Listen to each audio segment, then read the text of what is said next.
the depths of history, there exists a story veiled in darkness, one that has perplexed archaeologists, historians, and adventurers for centuries.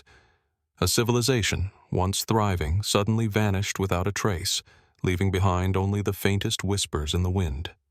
No written record, no bones to bury, no explanation. What happened to them? How could an entire society, their achievements, their culture, simply dissolve into the unknown? Were they consumed by nature's fury?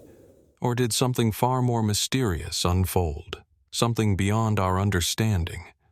Beneath the soil and scattered ruins, questions fester, an enigma, tantalizing and elusive. Hidden in the gaps between ancient stones and forgotten relics lies a story that demands to be told. Tonight, we step into the shadows of time to uncover the secrets of a forgotten world. Stay with us as we explore the vanished civilization whose disappearance continues to haunt the pages of history. Along the rugged coastline of southwestern Turkey, where the Aegean Sea meets the Mediterranean, lie the remains of a people whose legacy is as enigmatic as the cliffs that rise above their ancient cities. The Lycians, a civilization that flourished for over 1,000 years, left behind a culture steeped in mystery, one that has intrigued historians, archaeologists, and explorers for centuries. Their most remarkable achievements are etched into the landscape. The dramatic tombs carved into cliffs, the ornate rock-cut sarcophagi, and the ruins of cities that once thrived along the shores. These tombs, particularly those at Myra and Panara, are unlike anything else in the ancient world. Grand, towering facades, resembling miniature temples, cut into the rock faces. They stand as silent sentinels to the past, their precise carvings a testament to a people whose skills and beliefs remain partially obscured. The Lycians, it seems, were ahead of their time. They created a unique and sophisticated society that combined elements from the ancient Greek, Persian, and Anatolian cultures, but they also maintained a distinct identity of their own. They spoke the Lycian language, a member of the Indo-European family, and their script remains partially deciphered. Yet despite these achievements, much about them remains a mystery. Who were the Lycians, and what happened to them? The Lycians were not a single, unified kingdom, but rather a confederation of city-states. Each city-state, such as Xanthos, Patara, and Tlos, governed itself, yet they shared a common culture, language, and religious practices. What's particularly intriguing is the Lycian emphasis on both democracy and kingship, an unusual blend for the ancient world.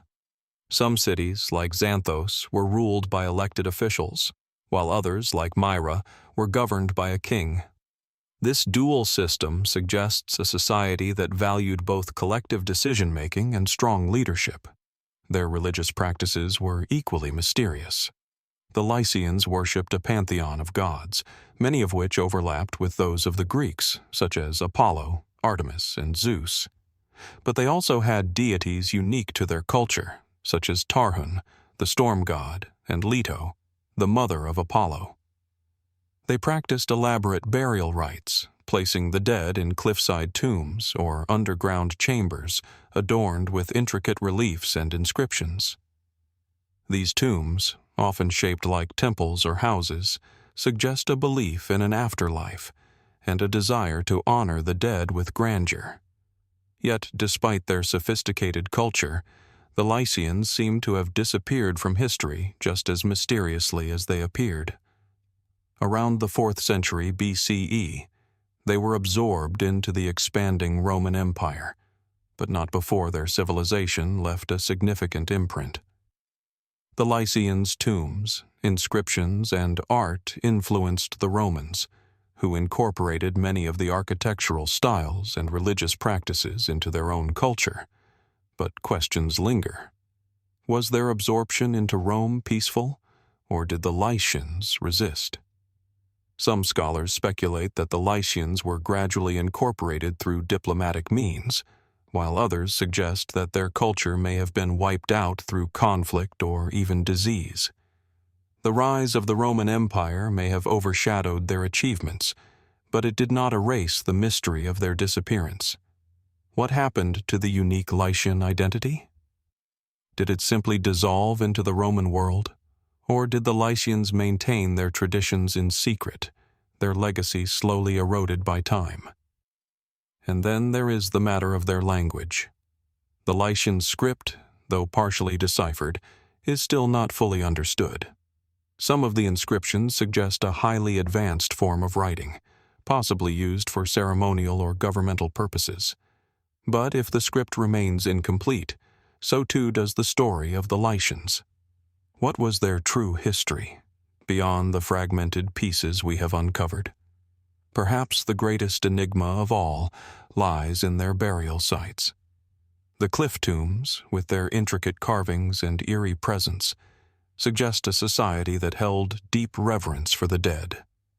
Yet there are whispers among archaeologists and scholars of a darker, more cryptic significance. Were these tombs built as memorials for rulers and elites, or did they serve another, more secretive purpose? Did the Lycians possess knowledge or rituals that have since been lost to time? Were they perhaps more connected to the mystical and spiritual realms than we can fully comprehend? Today, as we walk through the ruins of Xanthos, Myra, or Patara, the questions persist, lingering in the cool breeze that sweeps across the ancient stones. What exactly was the fate of the Lycians? What secrets do their tombs, their inscriptions, and their cities still hold? As much as we have learned, the story of the Lycians is far from complete. The answers remain buried beneath centuries of silence, and with every new discovery, we are reminded that some mysteries may never be fully revealed. As we step away from the cliffside tombs of the Lycians, our journey now takes us to a different, yet equally elusive chapter in ancient history, one that stretches back even further into the mists of time. In the arid, desolate landscape of modern-day Turkmenistan, in the heart of Central Asia, lies the ruins of a civilization that, until recently, was largely forgotten. Gonur Tepe, a site that has puzzled archaeologists since its discovery, and one that still holds more questions than answers. Gonur Tepe is an ancient city, sprawled across the dry plains of the Murghab River Valley. It is vast, covering several hundred acres, with remnants of towering walls, sprawling courtyards, and a labyrinth of mud brick structures that date back to around the 3rd millennium BCE. At first glance, it may seem like any other archaeological site of its age. Ruins, eroded and worn by the passage of millennia. But what makes Gonur Tepe stand apart is its unique blend of architectural sophistication and the starkness of its surroundings. The city was built in a region that, even in antiquity, was arid and unforgiving, far from the fertile river valleys that sustained most early civilizations. Yet, the people of Gonur Tepe not only survived here, but they thrived. In fact, Gonur Tepe is believed to have been a major urban center within a much larger culture known as the Bactria Margiana Archaeological Complex, or BMAC. This civilization, whose reach extended across what is now Turkmenistan, Uzbekistan, and Afghanistan, flourished between 2200 and 1700 BCE. It was a society that left behind startling evidence of advanced technology, intricate art, and sophisticated trade networks. But what they did not leave, at least not in the quantities we might expect, are written records. Their language, their beliefs, their origins, all remain shrouded in mystery. The layout of Gonur Tepe hints at a highly organized society, one that had mastered the art of urban planning. Large ceremonial platforms, temples, and workshops fill the site, suggesting a complex social hierarchy and an economy based on both agriculture and craftsmanship. The discovery of fire altars, along with a wealth of ritual objects, points to the possibility that Gonur Tepe played a central role in the religious practices of its people. The fire, revered as sacred in many ancient cultures, seems to have held particular significance here. But what exactly did these rituals involve, and why were they so crucial to the inhabitants of Gonur Tepe? The artifacts uncovered in the ruins offer tantalizing glimpses into the city's daily life. Exquisite pottery, intricately carved seals, jewelry made from precious stones, and evidence of long-distance trade with regions as far as Mesopotamia and the Indus Valley paint a picture of a society with rich cultural ties to the wider ancient world. The people of Gonur Tepe, it seems, were no strangers to the concept of global trade. Yet, despite these connections, their civilization has no direct links to any known empire or major civilization. They appear to have existed in isolation, their identity distinct and singular in a way that few other ancient cultures were. And then, there is the mystery of the city's decline. Like the Lycians, the people of Gonur Tepe disappeared without a clear explanation. Around 1700 BCE, the site was suddenly abandoned. What caused this abrupt end? Was it the shifting climate that turned the Murghab River from a lifeline into a desiccated wasteland? Or was it something more insidious? An internal collapse, a sudden invasion, or perhaps even a societal upheaval that led to their downfall? One of the most compelling aspects of Gonur Tepe lies in its potential connection to the larger, lost cultures of the ancient Near East. Some scholars have speculated that the BMAC, and particularly the people of Gonur Tepe, may have played a role in the creation of the mysterious Indo-Iranian group that would later become so influential in the history of Central and South Asia. Could the people of Gonur Tepe have been the ancestors of the Indo-European-speaking peoples that spread across the region? Did their cultural practices lay the foundation for the religious and political systems that would dominate the region in centuries to come? Despite all of the evidence uncovered at Gonur Tepe, much remains uncertain. The sheer scale of the site, combined with the fact that it was abandoned centuries before the rise of Persia, Greece, or Rome, leaves us with more questions than answers. What knowledge or traditions were lost when Gonur Tepe was deserted? Were the people who lived there, as some have suggested, connected to the ancient Aryan migrations that would later define much of the history of Central Asia? Or were they simply an isolated culture, whose contributions to the wider world were obscured by time and geography? Even more perplexing is the absence of written records, something that might have shed light on their mysterious practices and origins. What was the significance of their complex rituals? Why did they build their city in such a harsh environment? And most chilling of all, what secrets are still buried beneath the sands of Gonur Tepe, waiting to be uncovered? In the end, Gonur Tepe stands as a haunting reminder that the ancient world is full of stories we have yet to fully comprehend.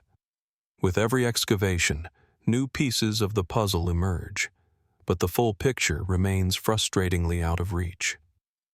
What really happened to the people of Gonur Tepe, and why did they leave behind such an extraordinary city, only to vanish without a trace? The answers, if they exist, may lie buried beneath the shifting sands of time, waiting for those daring enough to seek them. As we leave behind the shifting sands of Gonur Tepe and its haunting silence, we now turn our gaze to another ancient civilization, one that once flourished on the banks of the Nile, but not in the way we might expect. Far to the south, along the lush floodplains of the Nile's third cataract, lies a city that rises like a forgotten echo, lost to the tides of history. Kerma. Its story, marked by both grandeur and mystery, is one that continues to challenge our understanding of the ancient world. Kerma was the heart of the Kerma Civilization, which existed between roughly 2500 BCE and 1500 BCE in what is today Sudan. This was not a small, isolated settlement. The city of Kerma, its capital, sprawled across the banks of the Nile and was home to thousands, possibly tens of thousands of people. At its peak, it rivaled the power and prestige of Egypt to the north. Yet, like so many great civilizations, it vanished, leaving only tantalizing clues as to its true nature and ultimate fate. The ruins of Kerma are striking. Even today, as we stand in the desolate expanse of the Nubian desert, its presence is undeniable. The site is marked by massive mud brick walls and enormous earthen mounds, the remains of royal tombs and temples. But it is the sheer scale and the mystery of these structures that continue to intrigue archaeologists. The most impressive of these is the large, mysterious Defufa, a massive mud brick temple or platform that towers over the landscape, rising more than 20 meters above the ground. The Defufa is an architectural marvel, its purpose still unclear. Was it a religious center, a place for royal rituals, or perhaps something more? Something that has yet to be fully understood. The city's strategic location along the Nile allowed the Kerma civilization to control vital trade routes, both north to Egypt and south to sub-Saharan Africa. This gave them access to a wealth of resources, gold, ivory, and exotic goods, making them a powerful player in the ancient world. The Kerma people were master craftsmen, skilled in pottery, metallurgy, and the art of war. Their influence spread far beyond the boundaries of their kingdom, and for centuries they coexisted with Egypt, sometimes as allies, sometimes as rivals. But despite their influence, their presence remains overshadowed by the grandeur of ancient Egypt, whose culture and history were far better documented. So, who were the Kerma people? What can their artifacts, their architecture, and their city tell us about the civilization that built them? Kerma's material culture offers the first clues. The city's art and pottery are striking in their sophistication. Kerma pottery, often decorated with intricate patterns and motifs, stands out for its craftsmanship and beauty. The people of Kerma were also known for their impressive metalworking, particularly with gold and bronze. But it is the burial practices that have garnered the most attention from archaeologists. Kerma's royal tombs, unlike those of Egypt, were not pyramid-shaped. Instead, they were massive burial mounds, known as tumuli, which house the remains of what are believed to have been kings and queens. These tombs were surrounded by an array of richly adorned grave goods, jewelry, weapons, and in some cases, even the remains of sacrificed animals and human attendants. The level of wealth and the complexity of these burials suggest a society with a highly organized, hierarchical structure. But who were these rulers? What did they believe? And why did they bury their dead with such opulence? The relationship between the Kerma civilization and Egypt is one of the most intriguing aspects of their history. For centuries, the Kerma people were both rivals and trading partners with the ancient Egyptians. The two civilizations were in frequent contact, and their influence on each other is undeniable. Egyptian artifacts have been found in Kerma, and vice versa. Yet, despite this interaction, the Egyptians seem to have viewed the Kerma people with a mix of admiration and fear. The Egyptians referred to the Kerma people as the Nubians, and their interactions were marked by conflict as well as cooperation. The Kerma rulers often sought to expand their territory, and this sometimes brought them into direct confrontation with Egypt. The most famous of these conflicts was the war between the Egyptian pharaoh Thutmose I and the king of Kerma in the 15th century BCE, which ended with the defeat of the Kerma forces. After this, Egypt established control over the region, effectively ending the independent reign of Kerma. But what happened to the Kerma civilization after their defeat by Egypt?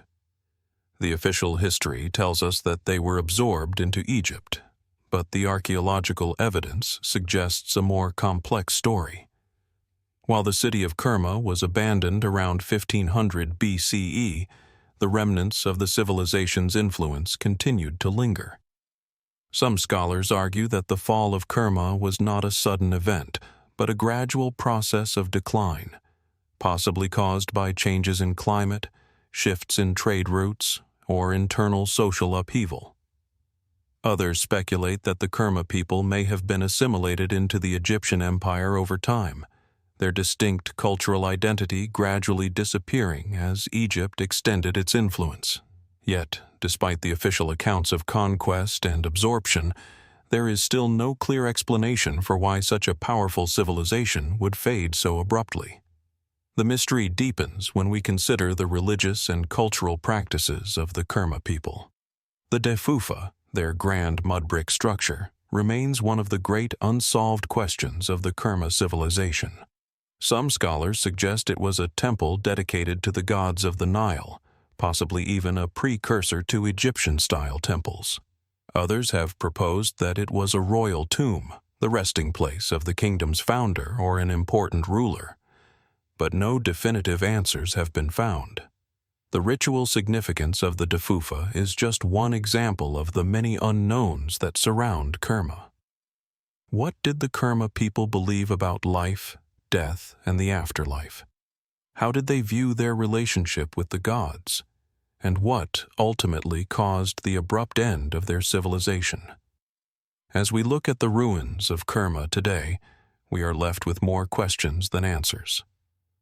The grandeur of their burial sites and the mysteries of their religious practices suggest that the Kerma people were not a simple, primitive culture, but a highly sophisticated civilization. Their contributions to the ancient world, particularly in trade, craftsmanship, and architecture, are undeniable. And yet, the true nature of their civilization remains elusive. What happened to the people of Kerma? Did they fade into history, their legacy absorbed into the growing power of Egypt? Or did something more sinister, more mysterious, cause their downfall? The answers, it seems, remain buried beneath the sands of the Nile. And as we continue to explore the ruins of Kerma, we are reminded that some mysteries may never be fully uncovered.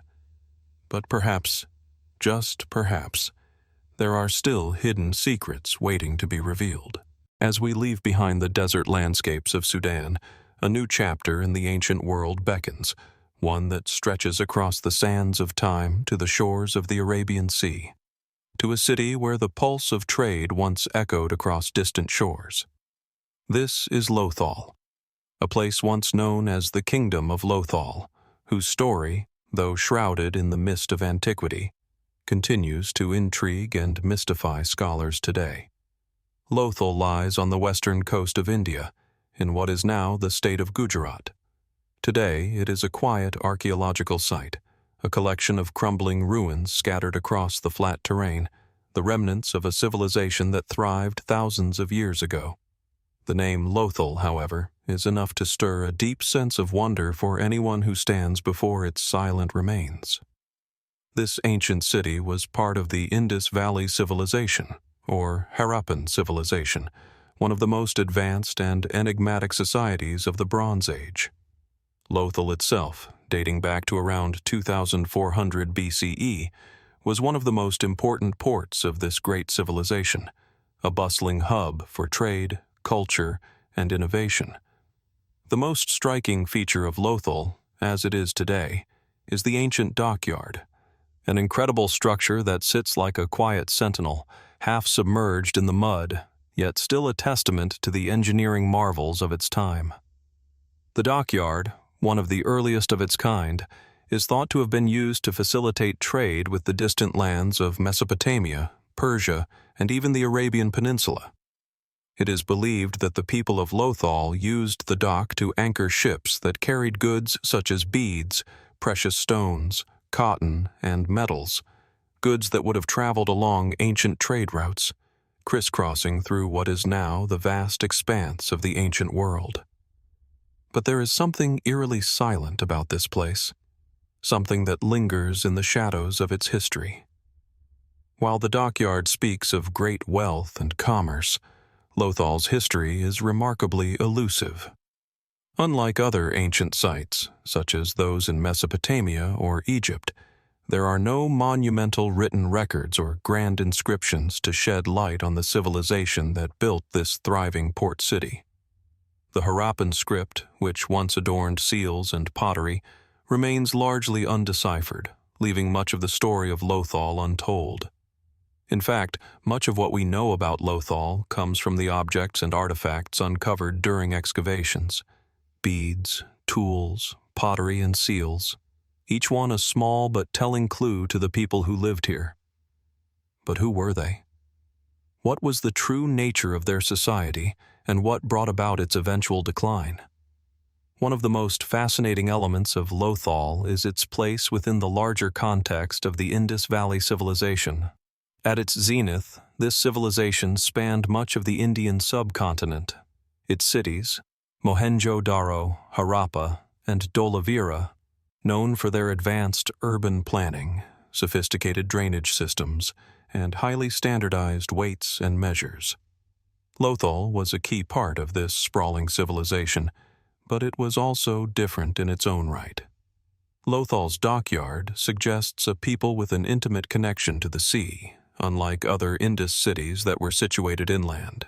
This coastal city was likely a bustling trade center, where goods from far-off lands were exchanged and perhaps even refined. Evidence of metallurgy found in Lothal adds another layer of mystery. The city was a hub for bead-making, but it also served as an important center for the working of metals, including copper and bronze. In fact, it is believed that Lothal's bead-making industry was one of the most advanced in the ancient world. The beads, crafted with intricate patterns and designs, were likely traded across the ancient world, highly prized for their craftsmanship. But beyond the beads, there is evidence suggesting that Lothal may have been an early center for other forms of metallurgy, perhaps even the first to master the art of working with alloys. The exact methods used, however, remain a mystery. What knowledge did these metallurgists possess, and how did they come by such advanced techniques? And then there is the question of Lothal's mysterious decline. The city was abandoned around 1900 BCE, at roughly the same time as other Harappan cities began to fade into obscurity. What caused this sudden shift? Some scholars point to the changing course of the river that fed Lothal's dockyard, while others speculate that the decline was due to climate change. Perhaps the region became inhospitable due to shifts in monsoon patterns or a drying up of the surrounding environment. Another theory proposes that the city may have been struck by a sudden invasion, though no definitive evidence of this has been found. Still others suggest that the fall of Lothal may have been tied to internal collapse, an economic downturn, or societal upheaval. Whatever the cause, the city that once thrived at the crossroads of trade, culture, and innovation simply ceased to exist.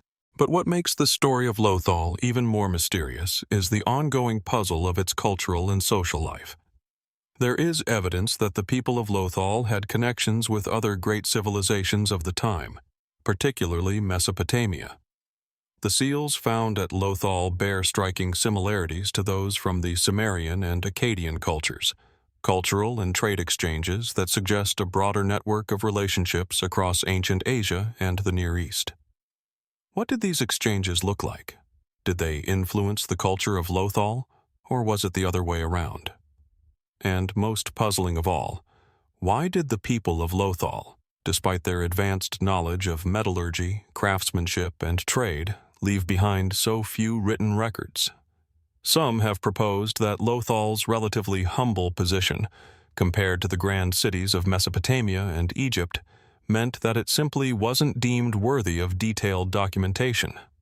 Others speculate that the lack of writing could reflect a different societal structure, one that didn't prioritize written history in the same way as other ancient civilizations.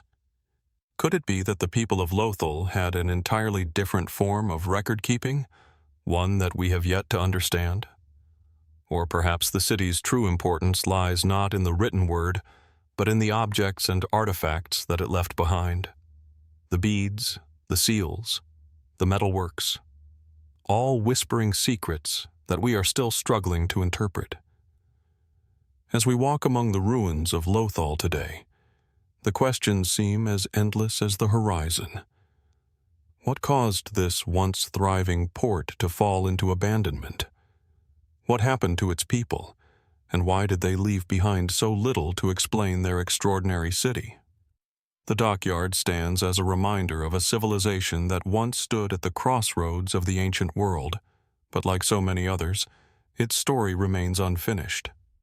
In the quiet, empty ruins of Lothal, the answers may still lie hidden, waiting to be uncovered by those who seek to unravel the mysteries of this forgotten kingdom. But for now, we are left with more questions than answers, as the echoes of a distant civilization continue to whisper from the sands of time. From the bustling port city of Lothal, where the echoes of ancient trade still reverberate, we now shift our focus westward, toward the Mediterranean, to a civilization whose rise and fall shaped the course of history.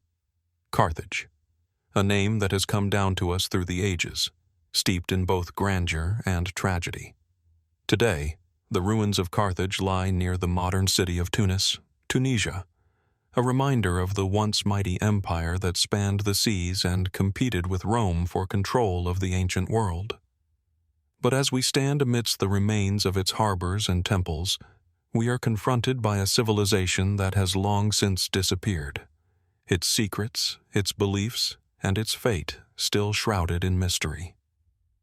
Carthage was founded in the 9th century BCE by Phoenician settlers from the ancient city of Tyre in present-day Lebanon. The city quickly grew into a powerful and wealthy empire, dominating trade across the Mediterranean. Its strategic location on the northern coast of Africa allowed it to control key trade routes, facilitating the exchange of goods, cultures, and ideas between the civilizations of North Africa, Europe, and the Near East.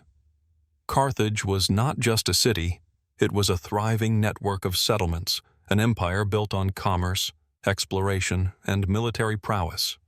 At its height, Carthage was a sprawling metropolis, with grand temples, an advanced system of harbors, and an economy driven by agricultural exports, such as grain, olive oil, and wine, as well as the production of precious goods, including glass and purple dye. The city's most famous structures, its harbors, the enormous artificial harbor known as the Chthon, and its mighty city walls, speak to a civilization that was both advanced and ambitious. Yet, despite its wealth and sophistication, Carthage's fate would be sealed by its rivalry with Rome, a conflict that would result in the city's utter destruction in 146 BCE. But while the historical record is clear about Carthage's tragic end, much of its earlier history remains a mystery. What was it about the Carthaginian people that allowed them to thrive for centuries before their eventual downfall? What beliefs guided their rulers and their society, and how did they view the world around them? What remains hidden in the sands of Carthage today, beneath the layers of history that have buried it? The most striking feature of Carthage, at least to those who visit its ruins today, is its exceptional harbor system. The Chthon, the circular, artificial harbor, is a feat of ancient engineering, with its perfectly engineered walls and docks designed to accommodate a vast fleet of ships. It was here that Carthage's naval power was born, and from here that its trade routes were managed. Yet, as remarkable as the harbor is, it is also a symbol of the Carthaginians' dual nature, economic prosperity and military might intertwined. In fact, Carthage was renowned for its navy, which dominated the western Mediterranean for centuries, and it is through this naval power that the city rose to prominence. But beneath the surface of this outward success lies the enigma of Carthage's military ethos. The Carthaginians were not a warlike people in the same sense as their Roman counterparts. They were, however, masters of mercenary armies, drawing on a wide array of soldiers from different parts of their empire. The most famous of these military leaders was Hannibal Barca, whose audacious crossing of the Alps to invade Italy in the Second Punic War is still considered one of the greatest military feats in history. Yet, despite Hannibal's brilliance, Carthage could not defeat Rome. What did this reveal about the Carthaginian approach to war and diplomacy? Was their reliance on mercenaries and their limited internal military organization a weakness in the long run, or was it the key to their success for centuries? Another aspect of Carthaginian society that remains elusive is their religion. The Carthaginians, like the Phoenicians from whom they descended, practiced a polytheistic faith with a pantheon of gods and goddesses. But what is particularly mysterious about Carthaginian religion is the enduring controversy surrounding their practices, especially those involving child sacrifice. Ancient sources, primarily Roman, speak of the Carthaginians' sacrificial rituals, which allegedly included the offering of infants to the gods, particularly the god Baal-Hamon, a deity associated with fertility and protection. Archaeological evidence, such as the Tophet, a cemetery containing the remains of thousands of children, has fueled the debate about whether such practices were widespread or exaggerated by their Roman enemies. Was child sacrifice a central feature of Carthaginian religious life, as the ancient accounts suggest? Or were these acts of devotion reserved for exceptional circumstances, perhaps as a last resort during times of war or crisis? Could it be that the Romans, in their campaign to demonize Carthage, inflated the extent of these practices for propaganda purposes? The truth, it seems, lies somewhere between these conflicting accounts, and it is a mystery that has yet to be fully resolved.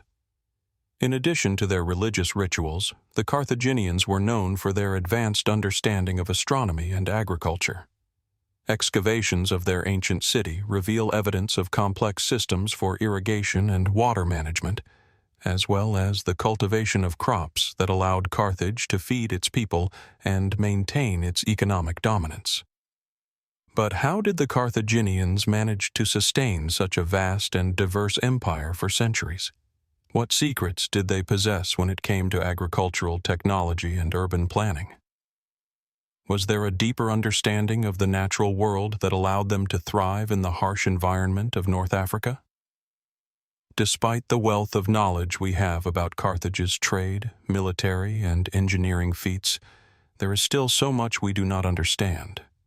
For example, what led to the sudden decline of Carthage after the Punic Wars? The Romans obliterated the city in 146 BCE, but how much of that destruction was truly necessary, and how much of it was fueled by Roman fears of Carthage's potential for resurgence? Were the Carthaginians already in decline before the Romans even attacked? Or did the wars and the eventual destruction at the hands of Rome mark the beginning of the end for a civilization that had once ruled the Mediterranean? The final mystery surrounding Carthage is its rediscovery and legacy. After its destruction, Carthage was eventually rebuilt by the Romans, and the site largely disappeared from the historical consciousness for centuries. Yet today, as archaeologists continue to uncover its secrets, they have only scratched the surface of this once great city. Beneath the modern-day city of Tunis, beneath layers of Roman and later colonial construction, what other hidden treasures of the Carthaginian world remain?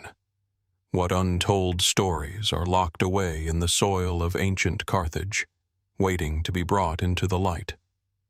In the ruins of Carthage, amid its harbors, temples, and cemeteries, we are left with more questions than answers.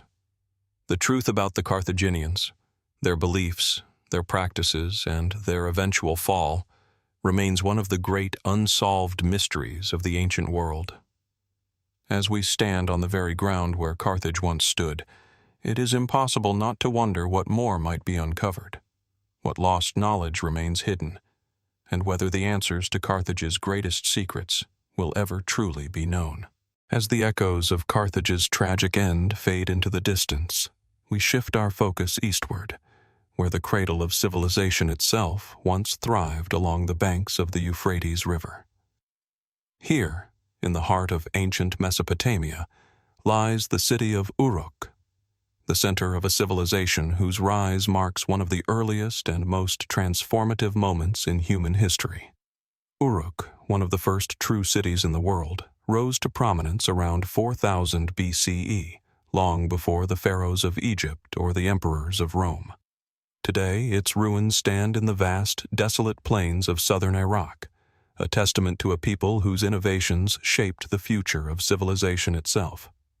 The city's remains, though fragmentary and worn by time, offer a glimpse into a society that was at once ancient and remarkably advanced, far ahead of its time in ways that continue to intrigue scholars. The most striking feature of Uruk is its size.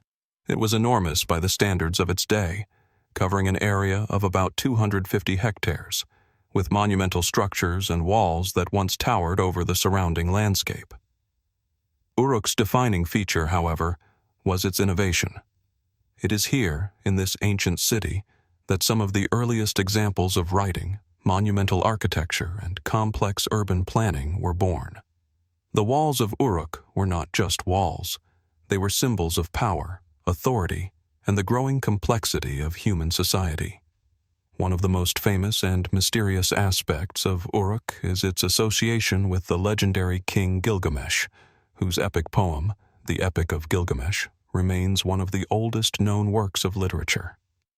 The figure of Gilgamesh himself is as much myth as man, and much of what we know about him comes from the rich tapestry of legend and myth that surrounds his reign.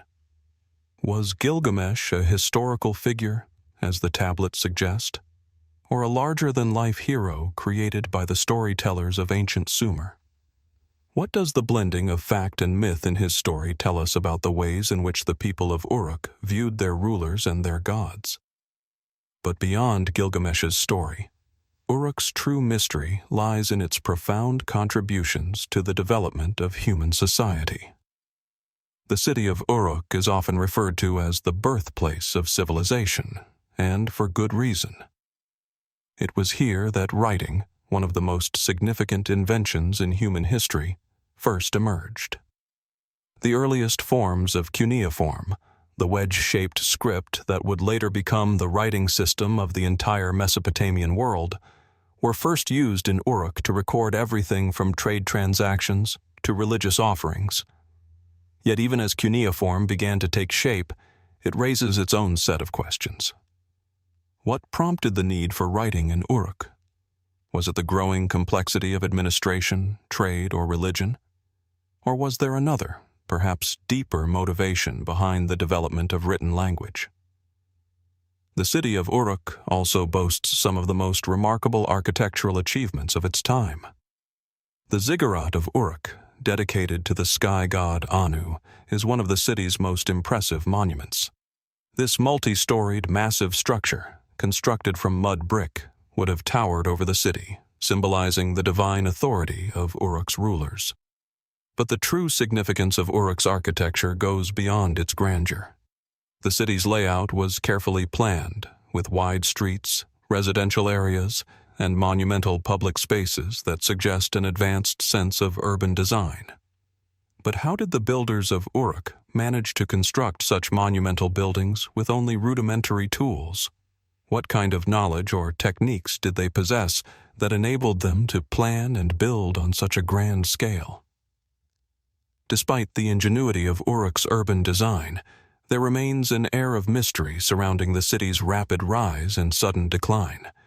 By 3000 BCE, Uruk had become one of the most powerful cities in the region, yet by the end of the third millennium, it began to lose its dominance. What caused this shift?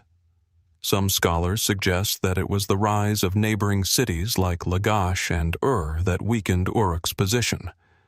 Others argue that internal factors, such as overpopulation, resource depletion, or social unrest, may have played a role. Still others point to environmental changes, such as shifts in the course of the Euphrates River, which may have disrupted Uruk's agricultural base. But despite all the theories, the precise cause of Uruk's decline remains elusive, and the city's gradual disappearance into the mists of history only adds to the enigma. One of the most fascinating aspects of Uruk's legacy is its influence on the cultures that followed. The city of Uruk gave birth to the Sumerians, a people whose innovations in writing, law, and governance would lay the foundations for much of the ancient world. But what do we truly know about the Sumerians themselves? What was the nature of their culture, and how did their religious practices shape their society? The ziggurat of Uruk suggests a deep connection between religion and governance, with the gods playing a central role in the political and social structures of the city.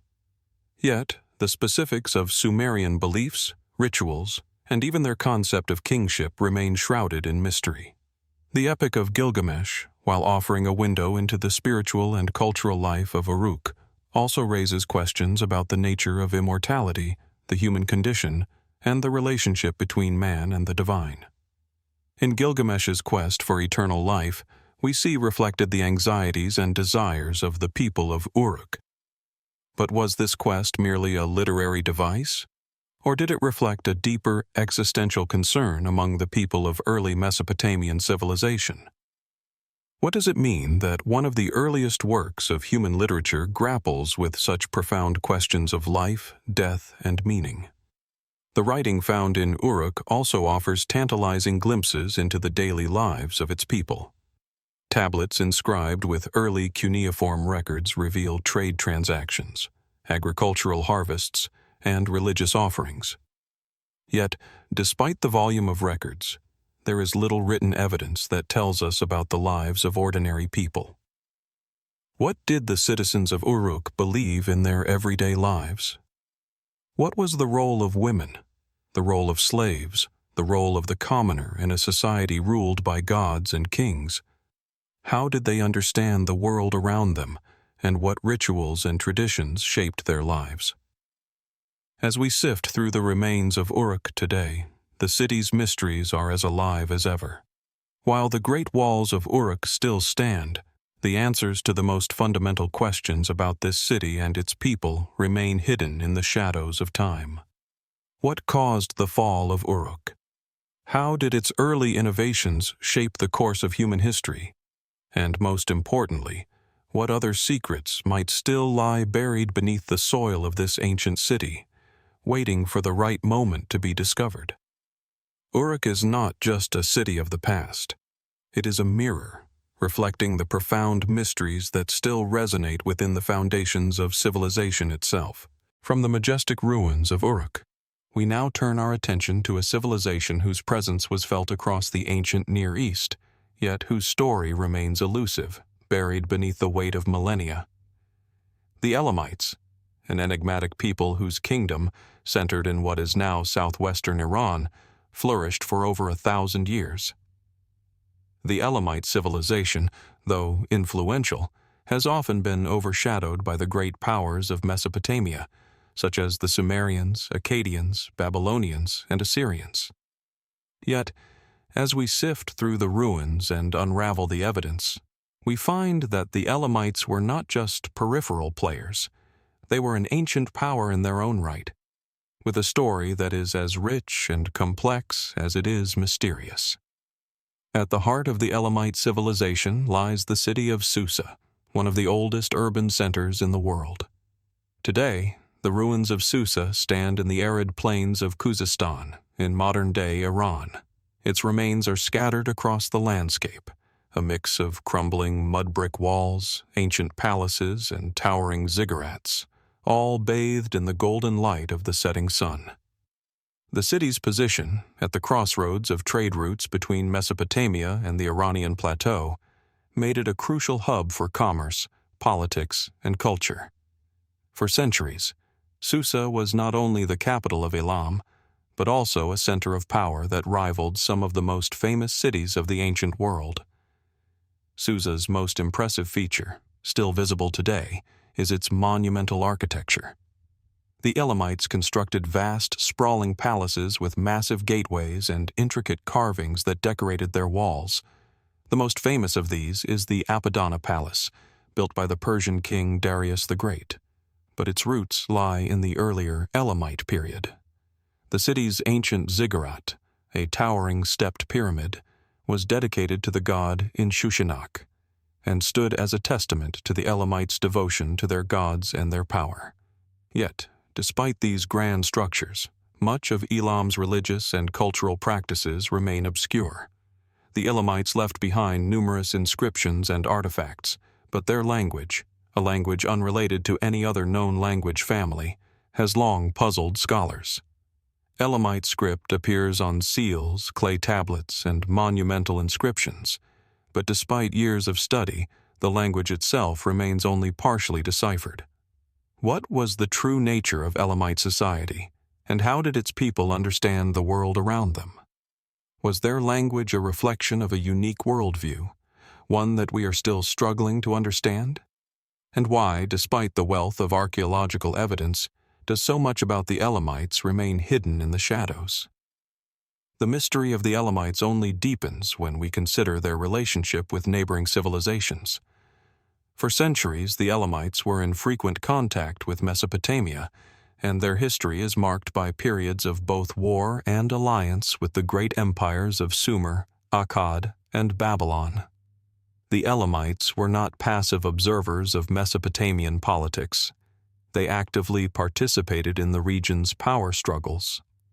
One of the most famous episodes in Elamite history is the sack of the city of Babylon in 1157 BCE by the Elamite king Shutruk-Nahunta. The Elamites, under his leadership, took control of Babylon and carried off the famed statue of Marduk, a symbol of Babylon's power. The loss of Marduk's statue was a blow to Babylon, and it marks a defining moment in the conflict between these two powerful cultures. Yet, while the Elamites were capable of such bold military feats, much of their cultural and political life remains shrouded in mystery. How did the Elamites see themselves in relation to the great Mesopotamian civilizations? Were they, as some have suggested, a people bent on preserving their independence against the encroaching powers of Babylon and Assyria? Or did they share deeper cultural and economic ties with their neighbors than we have yet to understand? Despite the evidence of trade, diplomatic exchanges, and military conflicts, the true nature of Elamite-Mesopotamian relations remains elusive. Adding to this mystery is the abrupt disappearance of the Elamite civilization. Around the 6th century BCE, the Elamites, like many other ancient civilizations, seemed to vanish from history. The city of Susa was destroyed by the armies of the Assyrian king Ashurbanipal in 646 BCE, but even before that, the Elamite kingdom had begun to fragment. Was this the result of external invasion, as the Assyrian conquest suggests, or did internal social and political upheaval play a role in their collapse? Or perhaps it was the shift in power dynamics across the ancient Near East, as the Persian Empire began to rise, that slowly absorbed Elamite culture and identity, erasing it from the historical record. Despite the Elamites' long-lasting presence, their legacy remains elusive. What we know about them primarily comes from the accounts of their enemies. The Assyrians, Babylonians, and Persians all recorded their encounters with the Elamites, often in the context of war or conquest. These accounts are valuable, but they are also biased and incomplete. What did the Elamites themselves leave behind about their culture, their beliefs, and their understanding of the world? What stories might the ruins of Susa and other Elamite sites still hold, waiting to be discovered? The material culture of the Elamites offers some clues to their worldview. Artifacts such as pottery, jewelry, and inscriptions suggest a society that was both rich in culture and deeply connected to its religious traditions. The Elamites worshipped a pantheon of gods, with Inshushinak at the forefront, but little is known about the specifics of their religious practices. Did they have rituals that tied them to the land, to the seasons, or to the heavens? How did their gods shape their sense of identity? And how did they view their role in the broader world of the ancient Near East? One of the most compelling aspects of the Elamite mystery lies in the unfulfilled potential of their written language. Though partial translations have been made, the Elamite script has yet to yield its full meaning. Some scholars believe that unlocking the Elamite language could provide a clearer picture of their social structures, religious beliefs, and worldview. But until that happens, the Elamites remain a people whose full story we have only begun to grasp. As we stand among the ruins of Susa, with the echoes of a long-lost civilization still resonating in the air, it is impossible not to wonder. What remains hidden beneath the layers of time? What knowledge, what secrets, what untold stories are still buried in the ancient dust of Elam? And most haunting of all, what might we still be missing in our understanding of this civilization, whose influence stretched across millennia, but whose true identity remains tantalizingly out of reach? The Elamites are a civilization that still speaks to us from the past, quietly, mysteriously, and with much yet to be uncovered. As we leave the arid landscapes of ancient Mesopotamia behind, our journey now takes us to the western edges of the ancient world, to the sun-drenched shores of southern Spain. Here, on the Iberian Peninsula, in a land where the bright blue of the Mediterranean meets the rugged coastline, lies the faintest trace of one of Europe's most enigmatic civilizations, Tartessos. Though once a thriving and prosperous society, today, Tartessos exists mostly in the whispers of ancient texts and the scattered remains that barely hint at the grandeur of its past. The exact location of Tartessos remains a subject of intense debate among archaeologists and historians. The ancient Greek writers referred to it as a kingdom of rich resources, famous for its wealth, particularly its precious metals. According to the stories, it was a land where gold, silver, and tin flowed freely, a place of opulence and mystery. Herodotus, the Greek historian, spoke of Tartessos as a fabled land at the far reaches of the world, where ships traveled from distant Mediterranean ports to trade in these coveted goods. But for all the tantalizing references to Tartessos, its physical existence and its true nature remain elusive, lost to time and the erosion of centuries. Today, the search for Tartessos continues, and while some believe it was located near the Guadalquivir River, the heart of ancient Tartessos still lies beneath the surface, its secrets hidden under layers of history and mythology.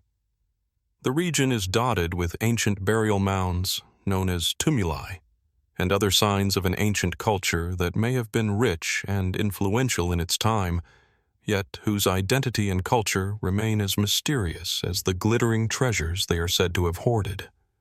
The most vivid picture of Tartessos comes from the fragments of its material culture. Artifacts discovered throughout the region provide a glimpse into the opulence of this society. The most striking of these are the Tartessian gold hoards, elaborate jewelry, gold cups, and intricate decorations that suggest a society with both a refined artistic taste and a mastery of metalworking. These artifacts, along with inscriptions in an undeciphered script, hint at a culture that, despite its isolation, was intimately connected to the Mediterranean world, particularly with Phoenician traders who frequented the Iberian coast.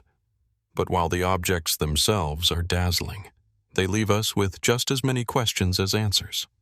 What motivated the Tartessians to create such wealth and beauty? Were they the product of trade, or did their civilization have a thriving, indigenous economy that allowed them to forge these treasures themselves? And what were the social structures that enabled such artistry to flourish in a society that remains so poorly understood? It is believed that the Tartessians had extensive contact with Phoenician traders, who arrived on the Iberian coast around the 9th century BCE. Yet, while the Phoenicians traded widely across the Mediterranean, they left no substantial written records regarding Tartessos, and their interactions with the kingdom remain somewhat enigmatic. Some scholars have even proposed that Tartessos may have been a Phoenician colony or outpost, a suggestion that, if true, would challenge our understanding of the civilization as an independent entity. Could it be that the so-called rich kingdom of Tartessos was merely a puppet of Phoenician merchants, who used it as a base for exploiting the mineral wealth of the Iberian Peninsula? At the heart of the mystery surrounding Tartessos lies the question of its sudden disappearance. By the 6th century BCE, the kingdom appears to vanish from the historical record. The Greeks and Phoenicians, who once spoke of Tartessos as a prosperous trading partner, stopped mentioning the civilization altogether. What happened to this once flourishing society? Was it destroyed by external invaders, such as the expanding Carthaginian forces to the south? Or did Tartessos collapse from within, perhaps due to internal strife, over-exploitation of resources, or natural disasters like floods or earthquakes that could have ravaged its riverine landscape? Some theories even suggest that Tartessos may have suffered a gradual decline, unable to compete with the emerging powers of the Mediterranean. The rise of Carthage and the consolidation of the Phoenician trading network may have shifted the balance of power in the region, pushing Tartessos into decline.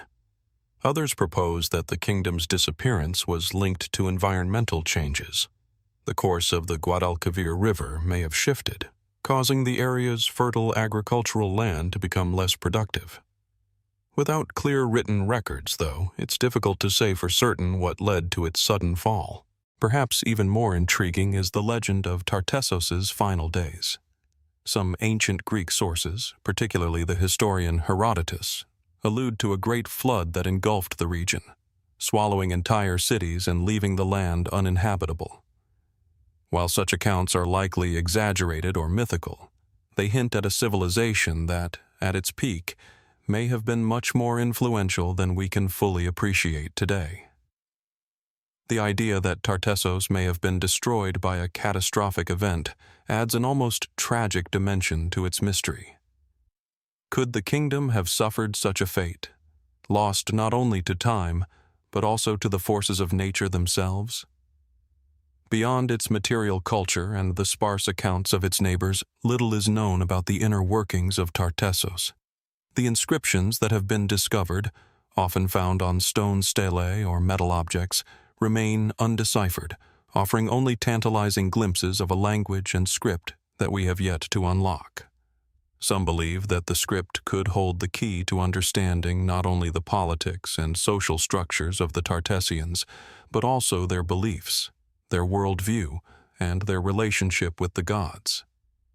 Was Tartessos, like many other ancient civilizations, deeply religious?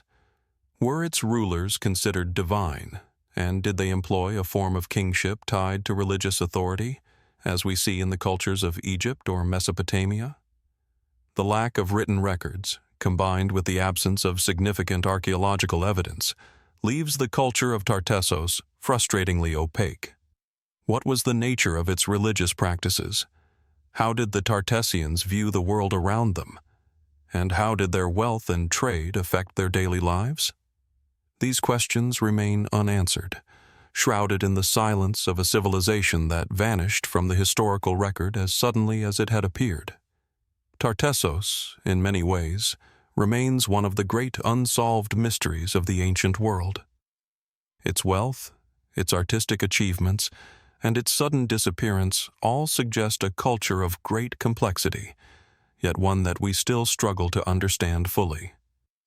As we stand on the Iberian coast today, gazing out over the waters that once brought merchants and traders from distant lands, we cannot help but wonder, what more is hidden beneath the soil of this forgotten kingdom? What other artifacts, inscriptions, or clues lie buried, waiting to reveal their secrets to those who dare to look? And will we ever uncover the true story of Tartessos, a civilization that, like so many others, was swallowed by time, leaving only fragments of its once great presence for us to ponder? As we leave behind the ancient shores of Tartessos, we turn our attention to the heart of Italy, to a civilization whose mysterious rise and disappearance have both intrigued and baffled historians for centuries. The Etruscans, a people whose influence once spanned much of central Italy, emerged from the shadows of prehistory, leaving behind a legacy that is as enigmatic as it is captivating.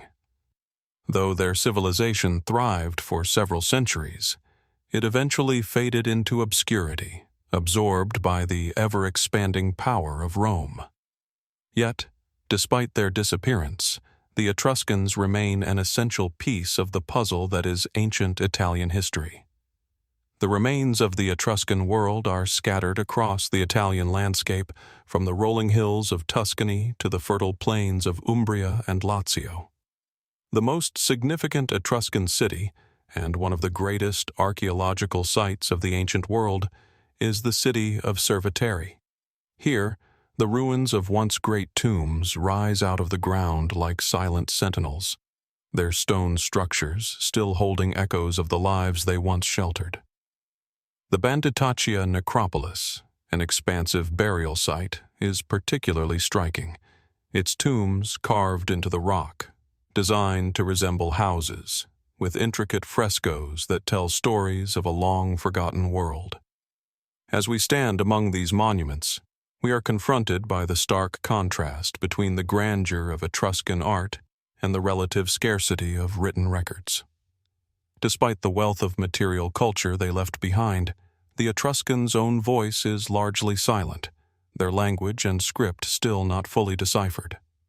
Etruscan tombs, with their vivid frescoes, stand as some of the most well-preserved windows into their society.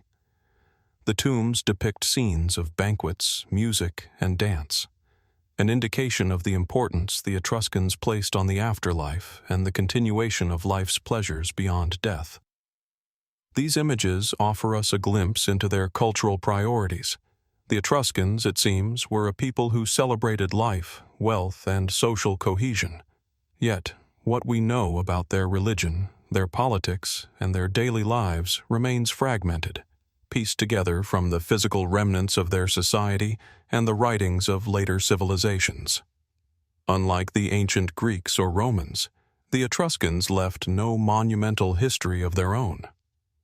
What we know of them primarily comes from external sources, particularly the Greeks and Romans, who often viewed the Etruscans with a mixture of awe and suspicion.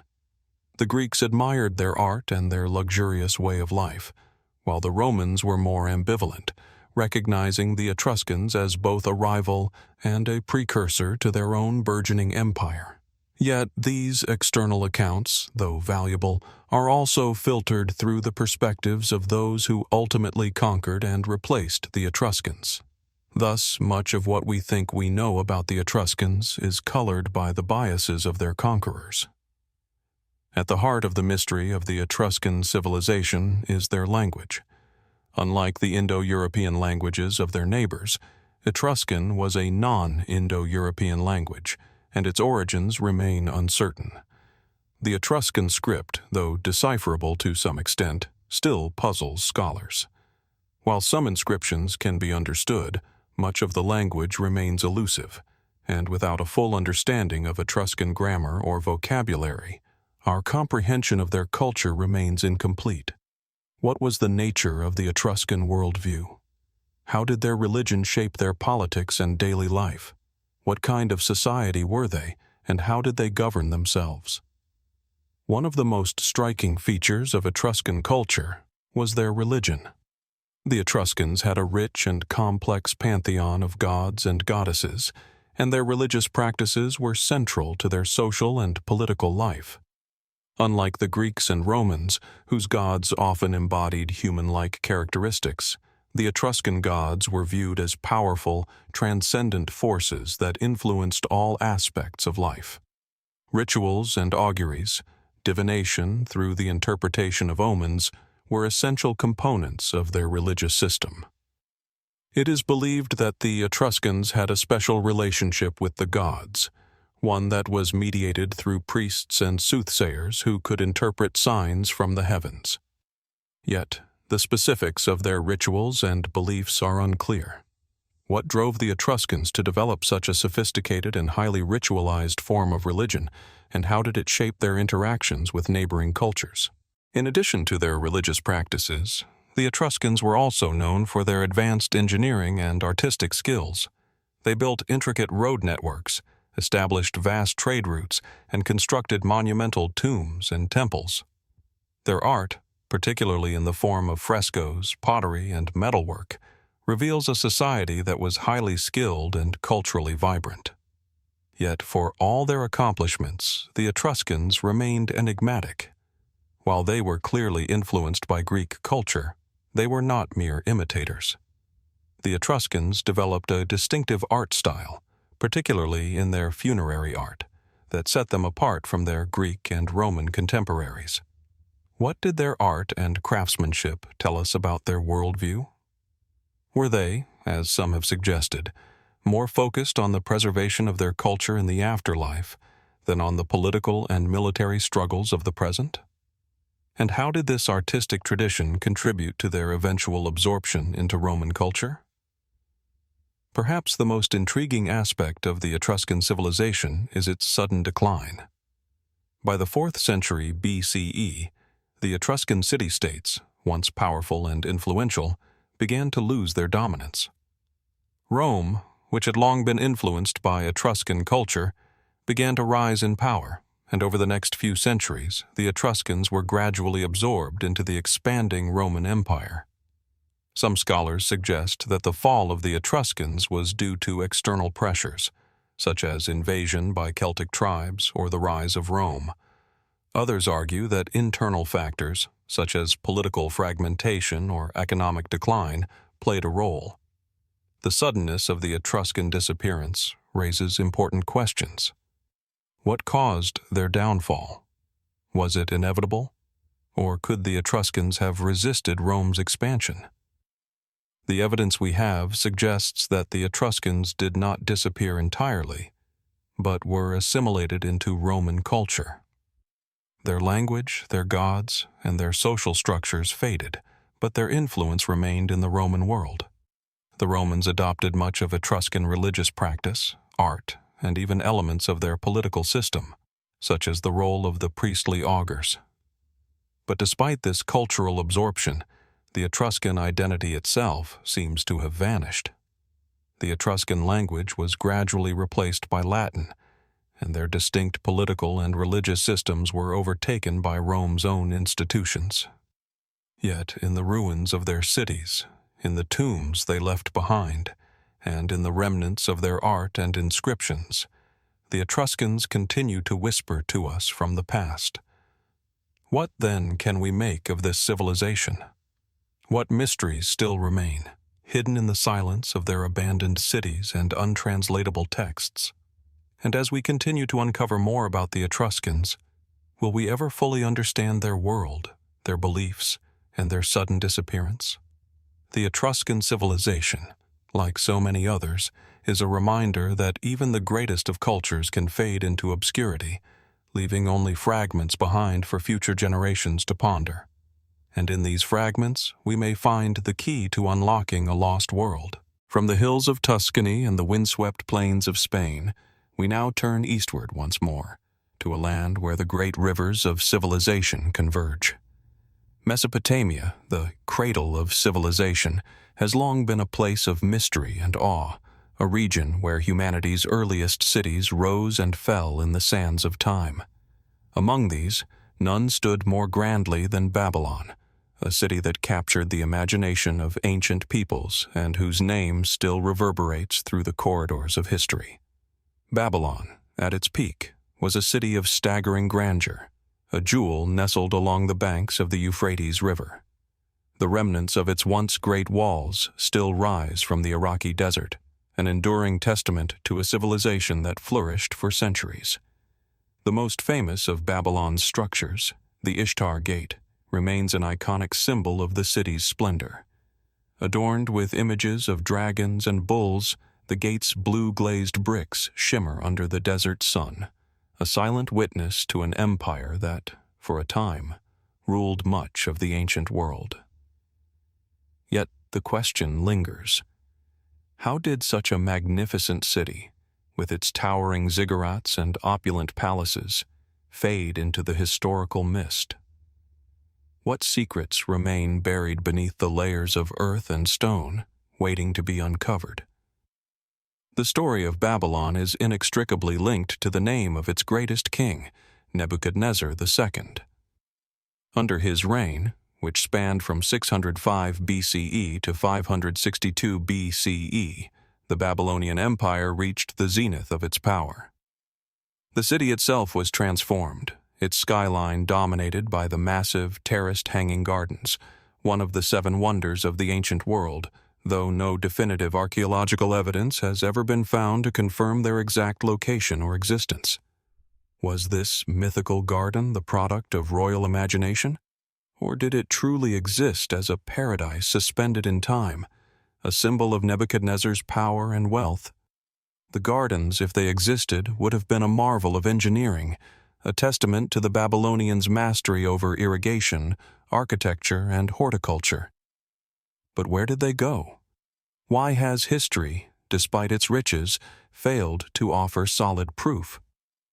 Nebuchadnezzar's legacy is also marked by his extensive building projects, which included the construction of the ziggurat Etemenanki, often believed to have inspired the biblical Tower of Babel. This towering structure, a massive stepped pyramid dedicated to the god Marduk, stood at the heart of the city, symbolizing the might of Babylon. Yet despite its grandeur, the ziggurat, like the hanging gardens, remains shrouded in mystery. What did the Babylonians truly believe about their gods, and how did such monumental structures serve both religious and political purposes? Were these structures mere symbols of power, or did they hold a deeper, more metaphysical significance, connecting the heavens and the earth in ways we have yet to fully understand? Babylon's influence extended far beyond the walls of its city. The Babylonians were pioneers in fields like astronomy, mathematics, and law. Their code of laws, known as the Code of Hammurabi, stands as one of the earliest and most complete written legal systems in history, a testament to the Babylonians' commitment to justice and order.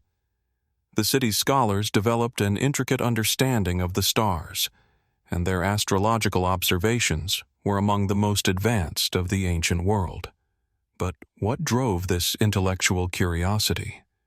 Was it a thirst for knowledge?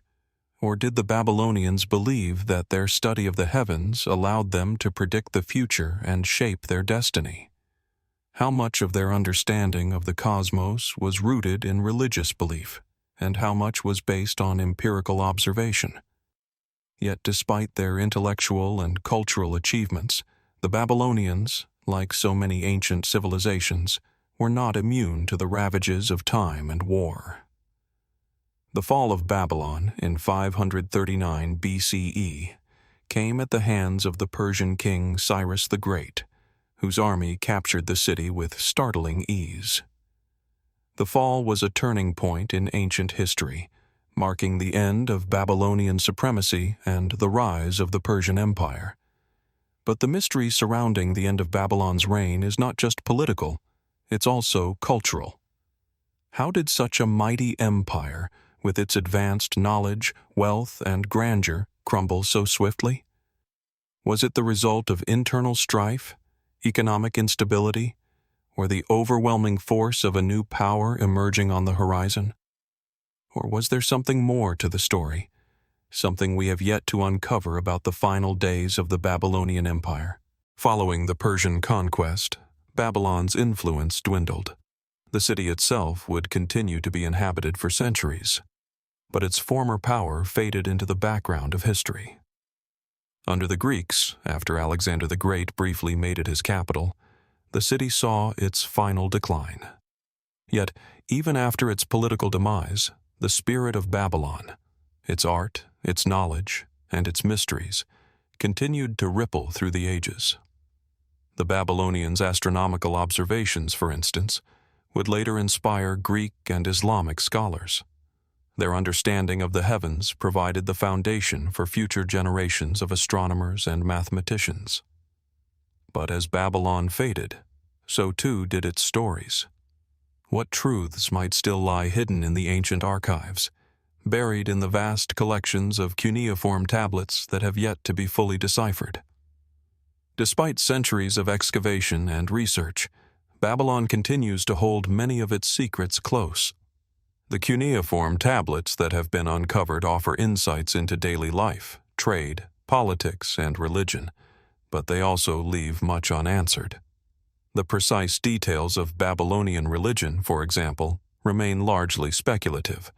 Though we know that Marduk was the chief god, what exactly did his worship entail? And how did it influence the society's worldview? How did the people of Babylon understand the cosmos, and what rituals did they perform to appease their gods? These questions remain at the forefront of archaeological investigation. In modern times, the ruins of Babylon have become a symbol of both loss and mystery. The site, though excavated, has been marred by centuries of conquest, neglect, and modern warfare. What once was a city of thriving culture, wealth, and knowledge now lies in ruin, its grandeur reduced to fragments and stories. Yet, beneath the rubble, there may still be untold secrets waiting to be uncovered. Was there something more to Babylon's decline than the historical record suggests?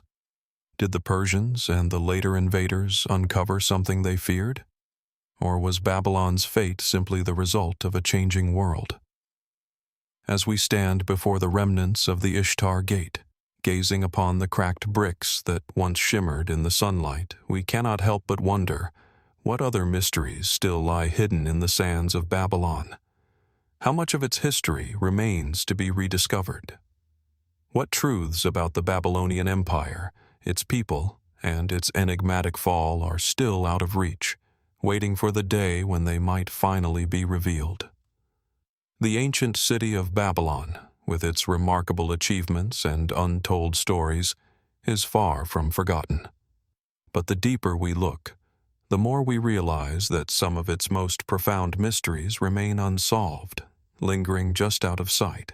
As the sun sets over the rugged landscape of Sardinia, the air thickens with the weight of history, an ancient, almost palpable silence hanging in the cool evening breeze.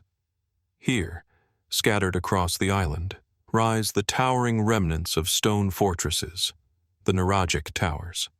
Known as Nuragi, these peculiar structures have long intrigued archaeologists, historians, and mystery seekers alike. Today, they stand as enigmatic sentinels, their purpose, builders, and significance still shrouded in uncertainty. These towers, often described as corbelled stone edifices, can be found throughout Sardinia, numbering over 7,000 in total. They vary in size and shape, but many share a similar structural complexity. The larger ones, like the famous Nuraghe su Nuraxi near Barumani, consist of a central, circular tower surrounded by a series of smaller, defensive walls and buildings.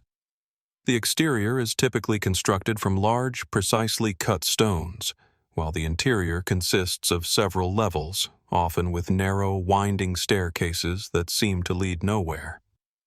Some nuraghi are as tall as 20 meters, their imposing stature commanding the landscape.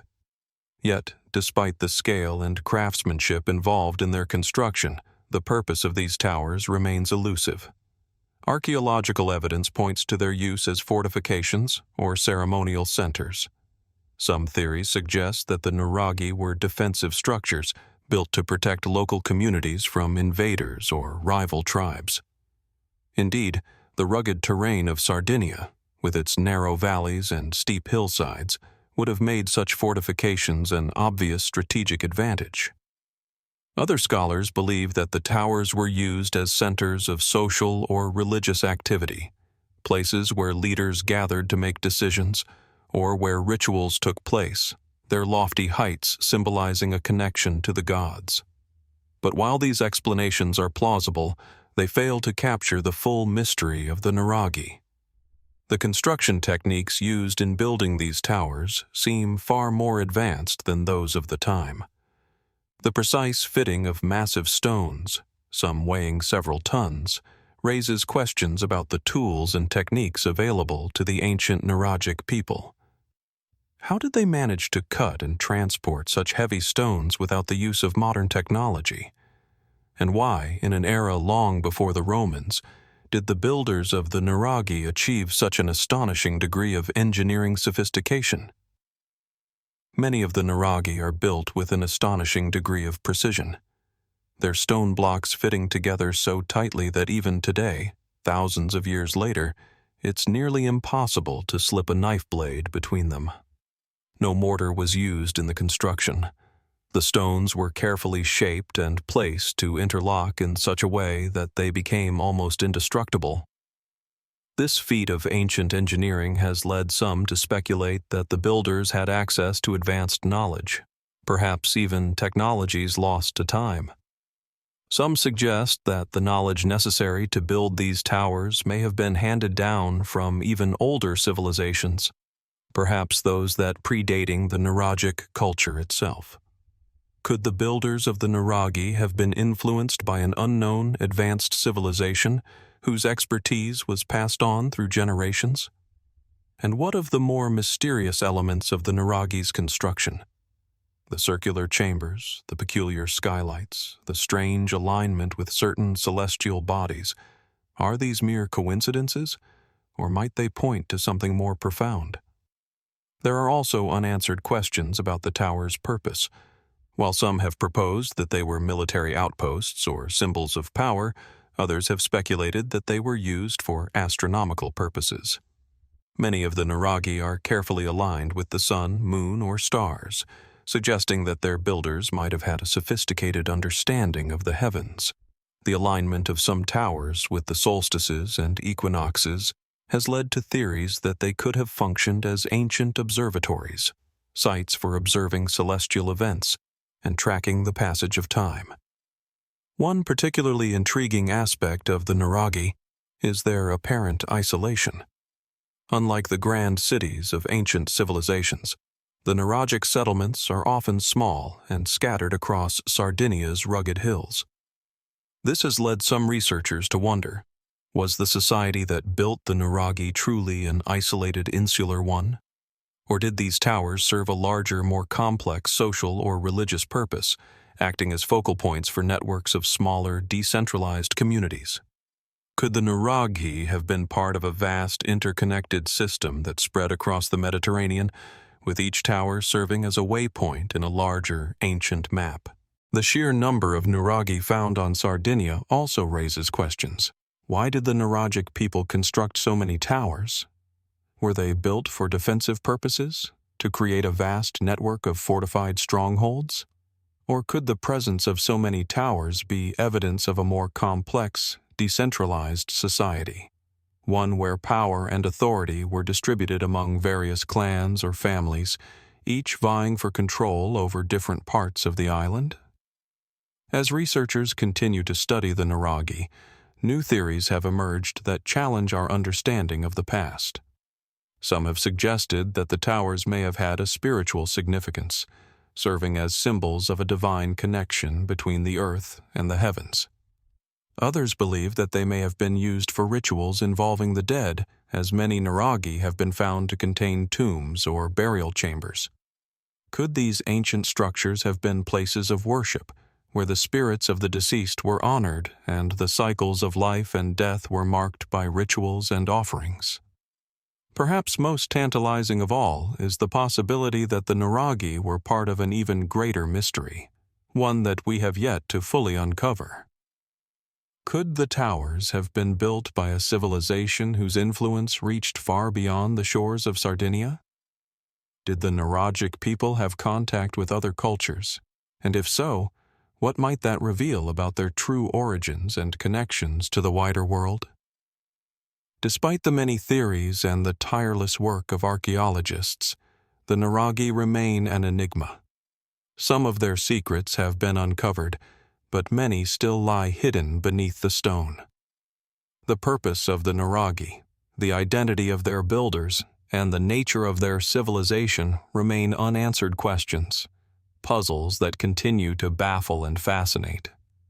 As you stand before one of these towering stones, with the wind whispering through the cracks in their ancient walls, it's hard not to wonder, what truths lie buried beneath these stones, waiting to be uncovered, and what mysteries will remain forever out of reach?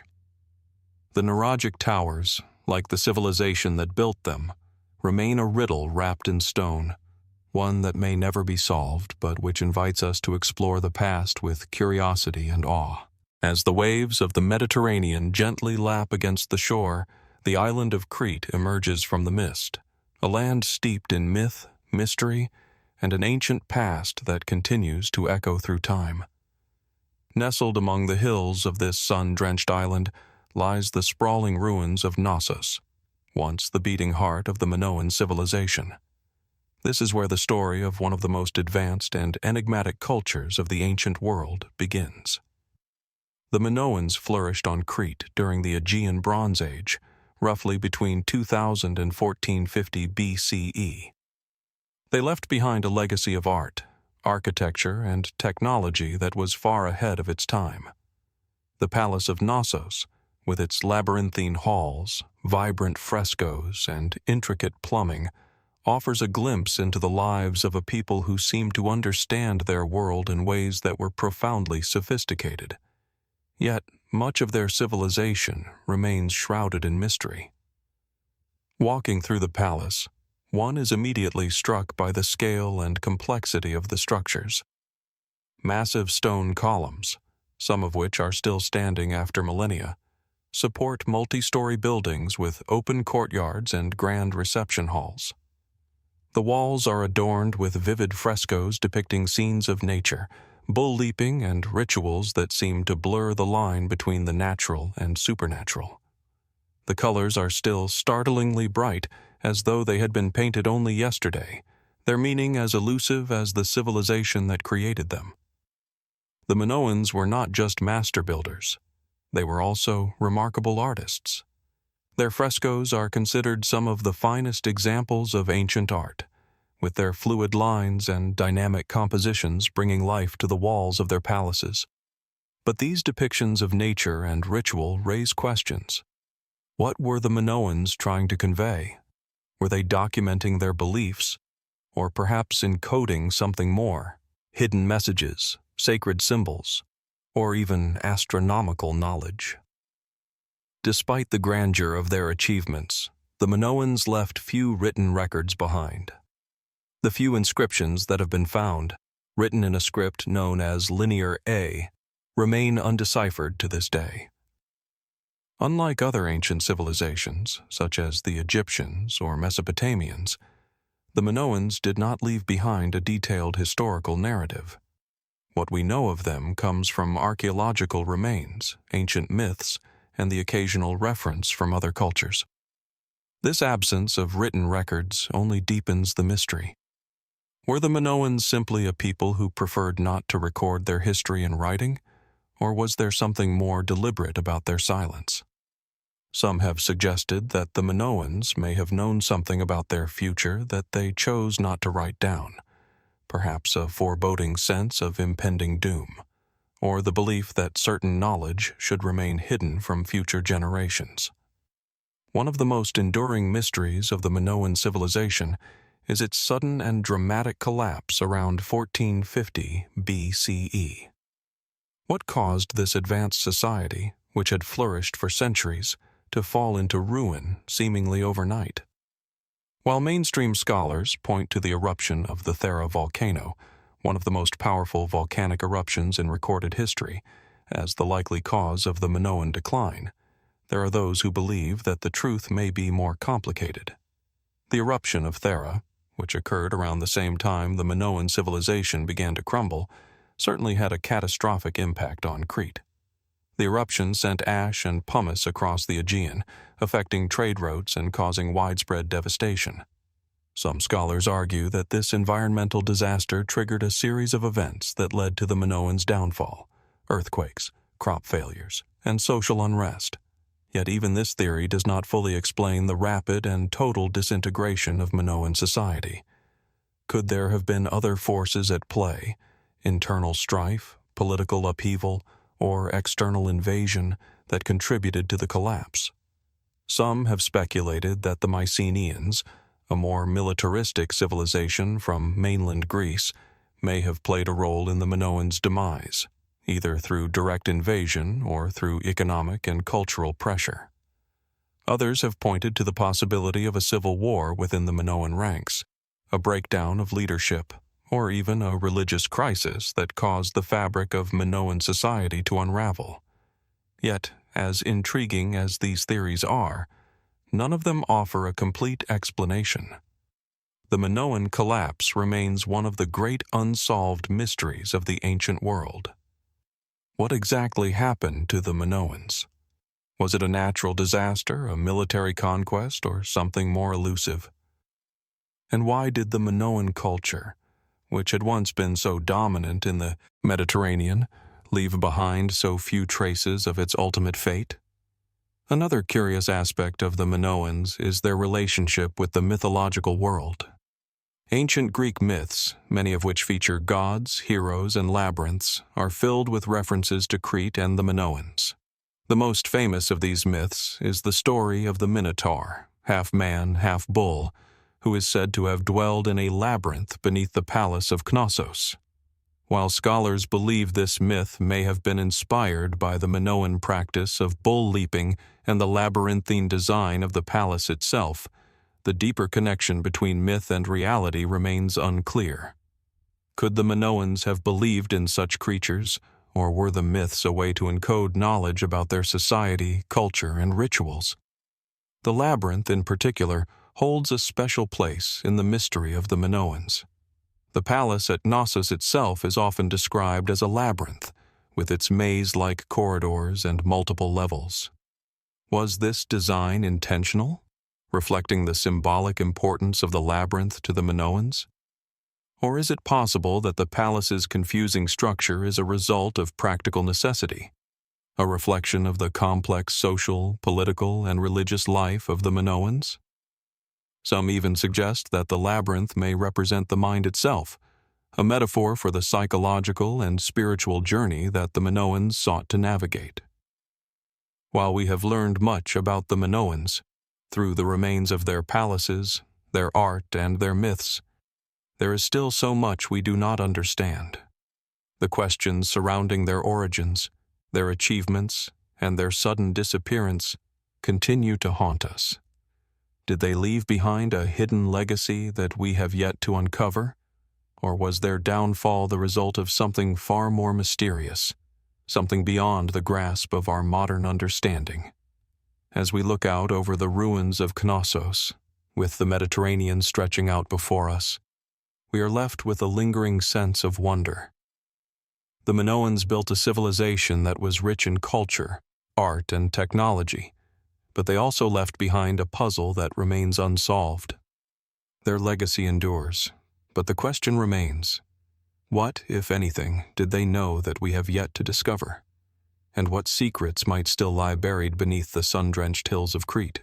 In the heart of West Africa, where the red earth of Nigeria meets the sweeping savannas, a hidden civilization once thrived. Its legacy preserved not in grand buildings or written records, but in the unassuming remnants of terracotta sculptures and intricate ironworks. The Nok Civilization, which flourished between 1000 BCE and 300 CE, has long been an enigma to historians and archaeologists. Their art, particularly their life-sized statues, has captivated those who come across it, raising more questions than answers. The Nok people left behind over 1,000 terracotta figures, many of which depict human faces with exaggerated features, large eyes, intricate hairstyles, and complex facial expressions.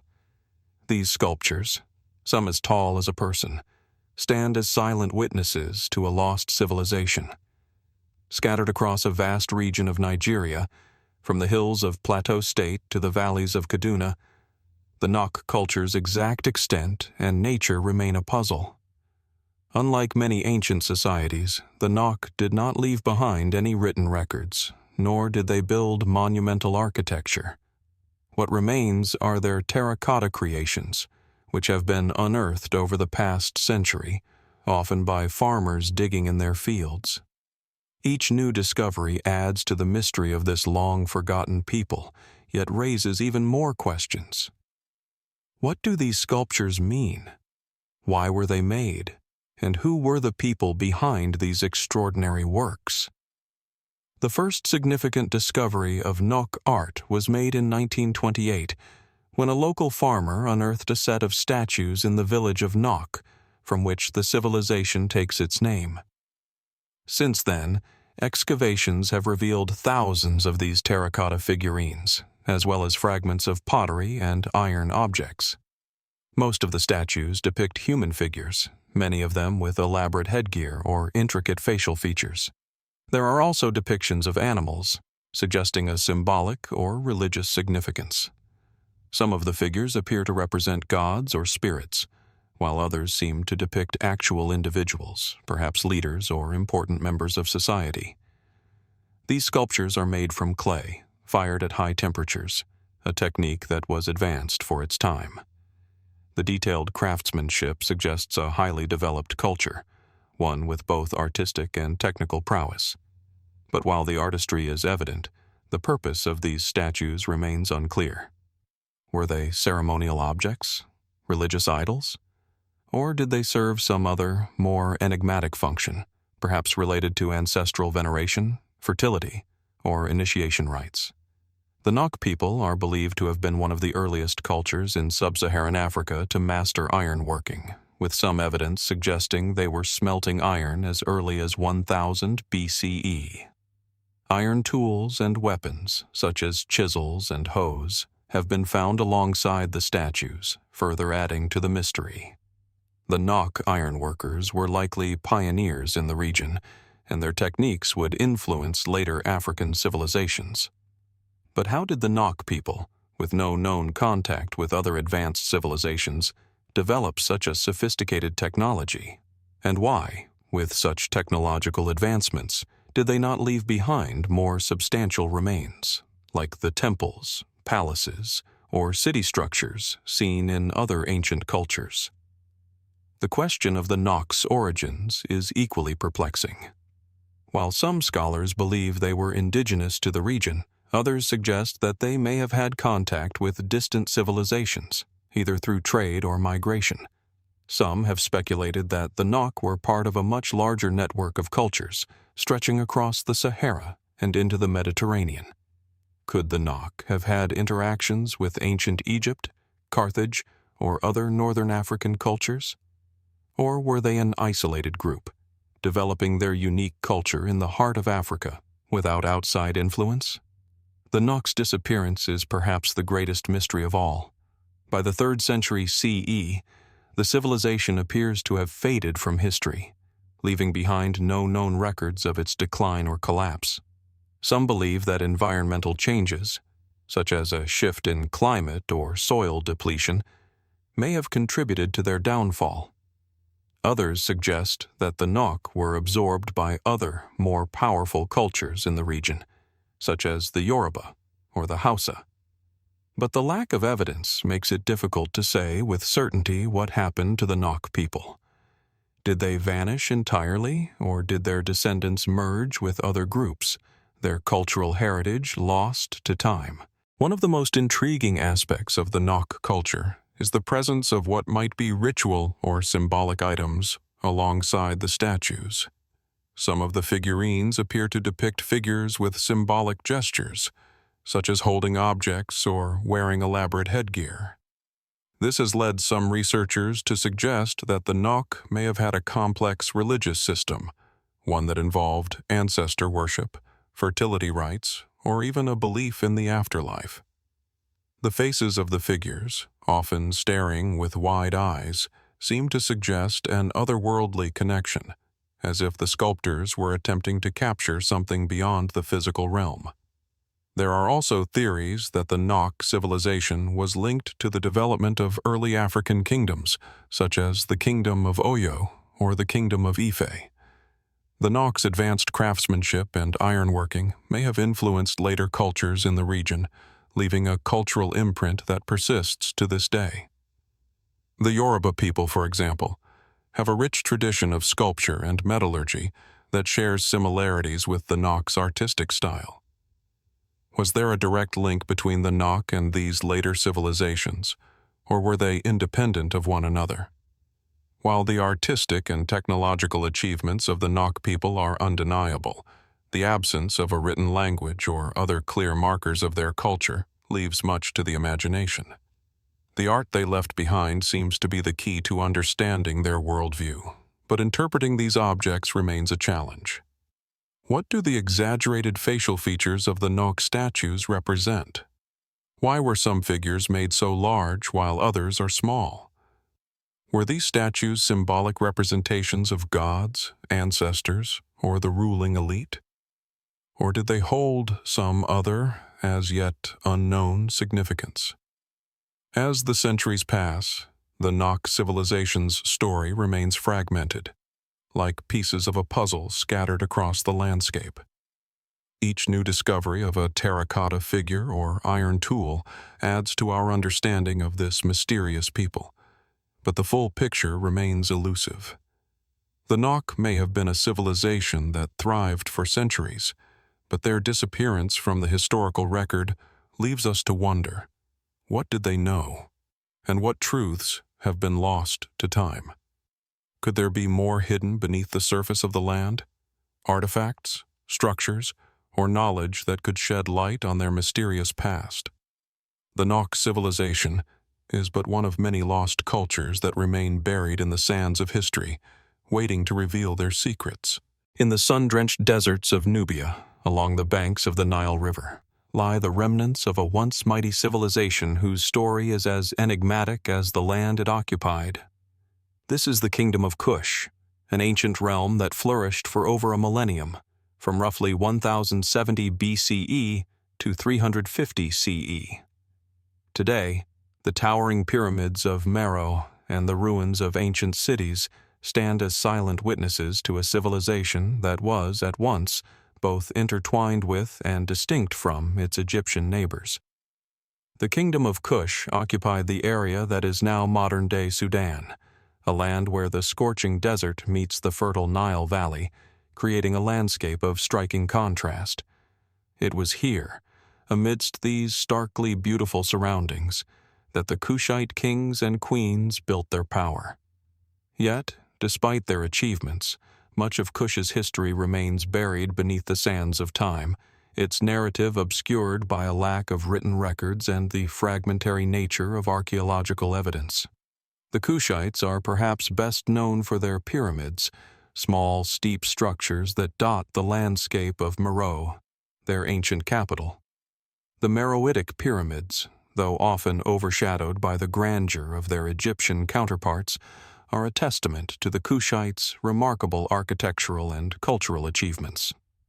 Unlike the smooth, monumental pyramids of Egypt, the Kushite pyramids are much smaller, with a distinctive narrow base and sharp incline, creating a silhouette that stands out against the horizon. It is said that over 200 pyramids were built in the Meroe region, making it one of the largest concentrations of pyramids in the ancient world. But these pyramids were not just tombs for kings and queens. They were symbols of power, a tangible expression of the Kushite desire to assert their identity and legacy. Unlike the pharaohs of Egypt, the rulers of Kush were often depicted in a more humanized form, with an emphasis on their warrior prowess and divine right to rule. The Kushite kings, known as the Black Pharaohs, ruled not only over Nubia, but, at times, even over Egypt itself, an empire stretching across two great civilizations. The story of the Kingdom of Kush is deeply intertwined with that of Egypt. For centuries, the two civilizations coexisted, sometimes in rivalry, sometimes in harmony.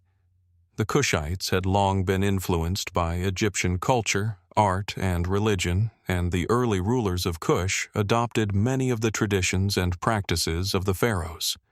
But as time went on, the Kushites began to assert their independence, cultivating a distinct identity that was both influenced by Egypt and uniquely their own. Perhaps the most dramatic moment in Kushite history came in the 8th century BCE, when the Kingdom of Kush conquered Egypt, establishing the 25th dynasty, often called the Kushite dynasty, and ruling over Egypt for nearly a century. The famous pharaoh Pi, the founder of this dynasty, led a successful military campaign against the Egyptian throne, uniting both Egypt and Kush under one ruler. Under the Kushite kings, Egypt entered a period of renewal, with impressive architectural projects, religious reforms, and cultural revitalization. The Kushites, however, did not impose their culture on Egypt. Instead, they blended their own traditions with those of their Egyptian subjects. Yet, despite their successes, the Kushites eventually lost control of Egypt, and the Kingdom of Kush itself began to face its own challenges. The decline of Kush has been attributed to a variety of factors: invasions from neighboring kingdoms, internal strife, and the gradual depletion of resources. In the end, the Kingdom of Kush faded from prominence, its capital Meroe abandoned and its pyramids slowly eroded by time. But the story of Kush does not end there. Even in its decline, the Kingdom of Kush remained a powerful and mysterious force in the ancient world. Some have suggested that the Kushites may have continued to exert influence long after their political power had waned, through trade, diplomacy, and cultural exchange. The Kushite kings and queens left behind a legacy that continued to resonate in the region, influencing the art, religion, and architecture of later African kingdoms. Despite the wealth of archaeological discoveries made in recent decades, particularly in the Meroe region, many questions remain. What led to the ultimate downfall of the Kingdom of Kush? Was it a sudden collapse or a slow decline over centuries? Some scholars have pointed to the changing course of the Nile River as a potential factor, suggesting that shifting water levels may have contributed to agricultural decline and economic instability. Others speculate that the rise of new powers, such as the Kingdom of Axum to the east, may have played a role in the Kushites' eventual fall from power. Moreover, the Kushites' relationship with Egypt remains a subject of much debate. Were they conquerors, or did they simply see themselves as the legitimate heirs to Egypt's ancient throne? The fact that many Kushite rulers adopted Egyptian titles such as pharaoh and were buried in Egyptian-style tombs with Egyptian iconography raises intriguing questions about their self-perception. Were they attempting to revive Egypt's lost glory, or were they asserting their own divine right to rule? And what of the mysterious disappearance of the Meroitic script? While the Kingdom of Kush is thought to have developed its own writing system, the Meroitic script remains largely undeciphered. Hundreds of inscriptions have been found, but no one has yet been able to read them, leaving the kingdom's history and culture largely inaccessible. Could the key to understanding the full story of the Kushite civilization lie hidden in these symbols? Or perhaps, like the pyramids themselves, the secrets of the Meroitic script are destined to remain elusive. Even today, as archaeologists continue to unearth the buried treasures of Kush, new discoveries are often met with more questions than answers. Each tomb, each statue, each inscription brings us closer to understanding the people who once ruled this ancient kingdom, but also reminds us of how much is still lost to time. Was the Kingdom of Kush merely a shadow of Egypt's glory, or was it a civilization with its own distinct identity, far more complex and far-reaching than we can imagine? As we gaze upon the weathered pyramids of Meroe, their dark silhouettes etched against the setting sun, we are left with a lingering sense of wonder. What truths about the Kingdom of Kush have yet to be uncovered? What remains hidden beneath the sands of the Nile, waiting to be brought into the light? Perhaps the answers are out there, just beyond our reach, waiting for the next discovery to unlock them. Until then, the mystery of the Kingdom of Kush remains, as vast and unknowable as the desert itself. Far to the east, in the fertile plains of the Indus River, lies a long-lost world, one that flourished thousands of years ago, yet whose mysteries continue to elude us.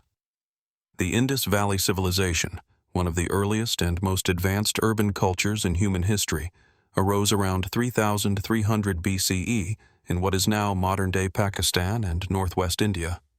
Its cities, notably Harappa and Mohenjo-Daro, were marvels of engineering, boasting sophisticated infrastructure, elaborate drainage systems, and highly organized layouts.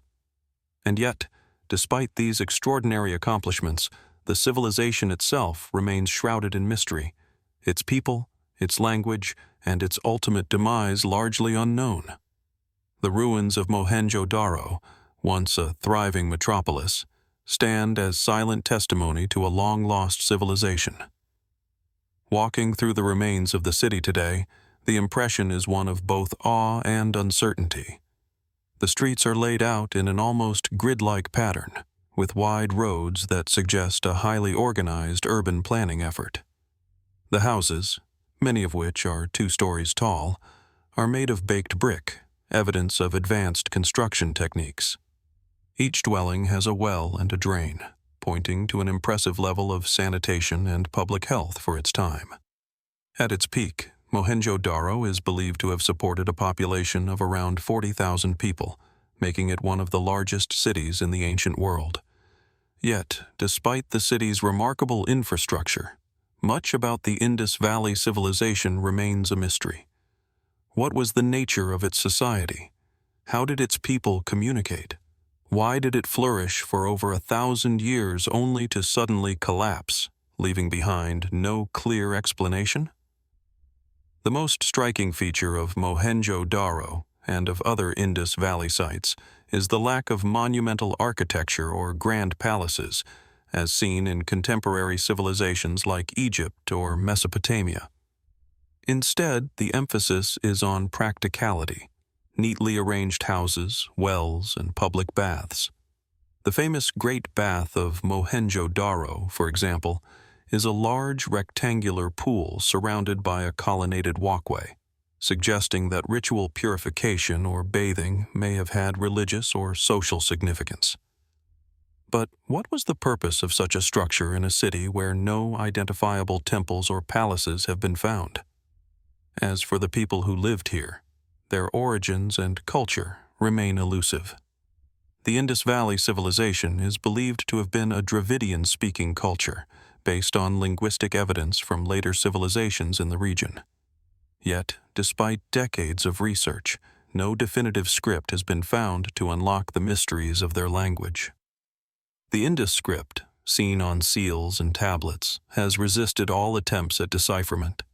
The characters are small, almost cryptic, and appear in short sequences, often associated with animals or geometric symbols. Could this writing system hold the key to understanding the beliefs, politics, and day-to-day lives of the Indus people? Or, like the civilization itself, has this language vanished without a trace? Even more enigmatic is the absence of any clear indication of a ruling class. Unlike the pharaohs of Egypt or the kings of Mesopotamia, the Indus Valley Civilization left behind no palaces or royal tombs. There are no grandiose inscriptions declaring the power of a king or queen, no evidence of military conquest or elaborate funerary practices. This lack of visible hierarchy has led some scholars to suggest that the Indus people may have lived in a form of egalitarian society, with power decentralized and shared among communities. But others argue that the absence of such evidence does not necessarily mean that such figures did not exist. Could there have been leaders whose roles were more subtle, whose influence was exerted through trade, religion, or diplomacy, rather than through military might? The cities of the Indus Valley appear to have been places of great sophistication. Artifacts such as intricately carved seals, jewelry, and pottery reflect a people who valued craftsmanship and aesthetic beauty. Yet, despite their advanced material culture, the Indus people seem to have left little in terms of written records, monumental art, or political documents. What did they value? What was their worldview, and how did they see themselves in relation to the world around them? These questions remain unanswered, adding to the sense of mystery surrounding the civilization. Another major puzzle is the collapse of the Indus Valley Civilization itself. By around 1900 BCE, the cities of the Indus Valley began to decline, The reasons for this decline are the subject of much speculation. Some researchers point to environmental factors, such as changes in the course of the Indus River, shifting monsoon patterns, or the gradual drying of the region, which could have led to the collapse of agriculture and trade.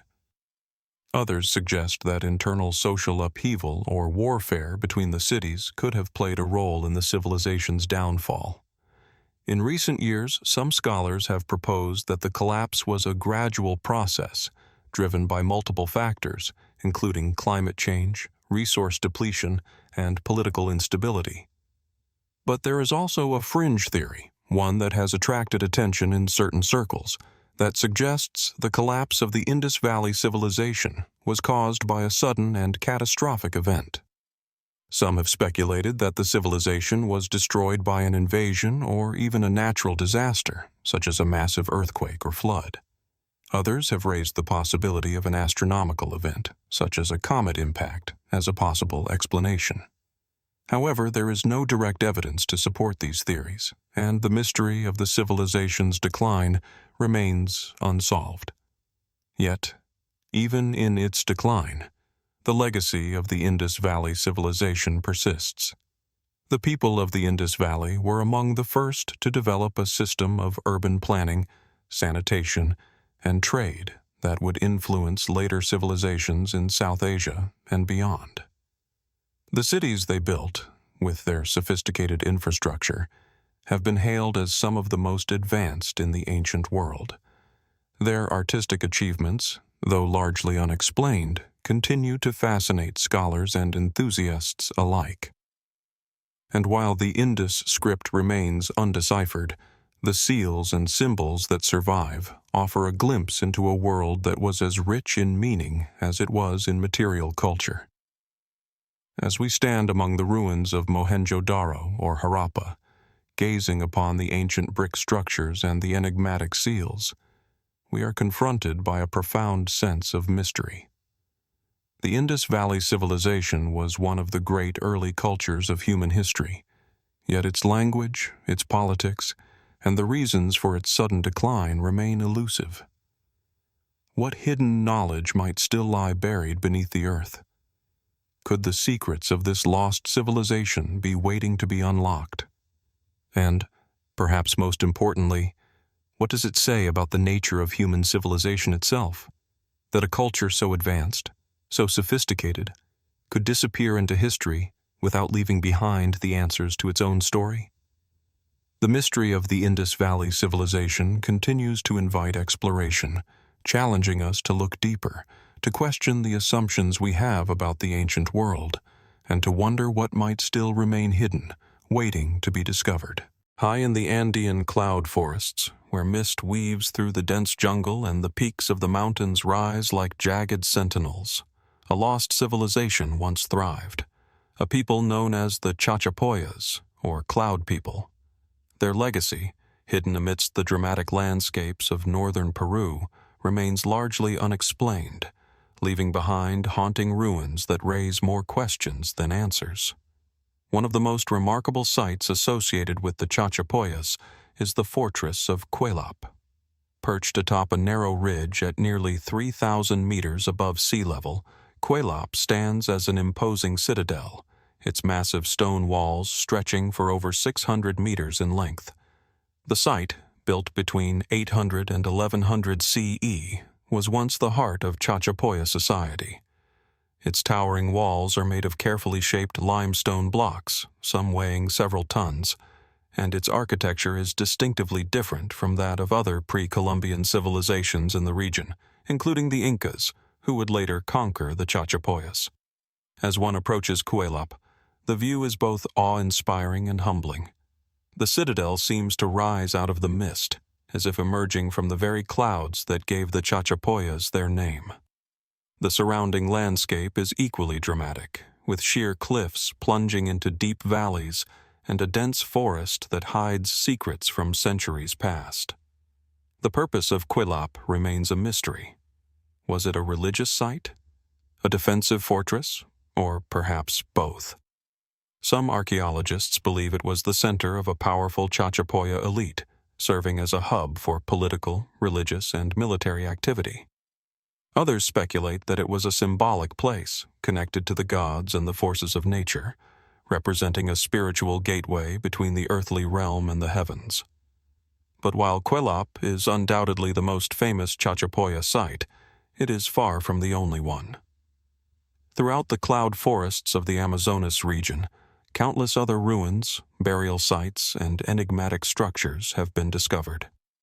The Chachapoyas left behind a network of fortified villages, intricate tombs, and bizarre cliffside burials, often found in remote, difficult-to-reach locations.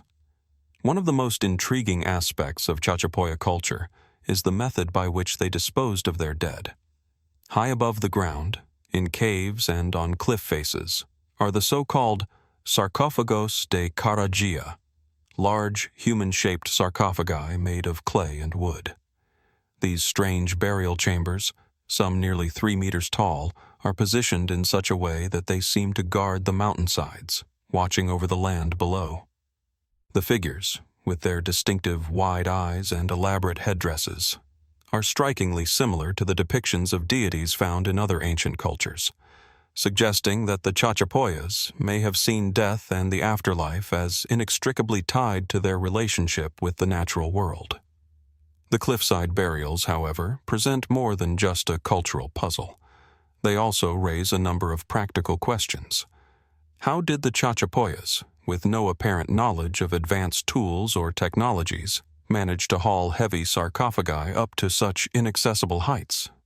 The cliffs on which the sarcophagi rest are sheer and almost vertical, with no natural paths leading up to them. Some have speculated that the Chachapoyas used ropes, ladders, or scaffolding to transport their dead to these high-altitude resting places, but no evidence has been found to explain exactly how this was accomplished. Was it a symbolic act, meant to bring the dead closer to the gods?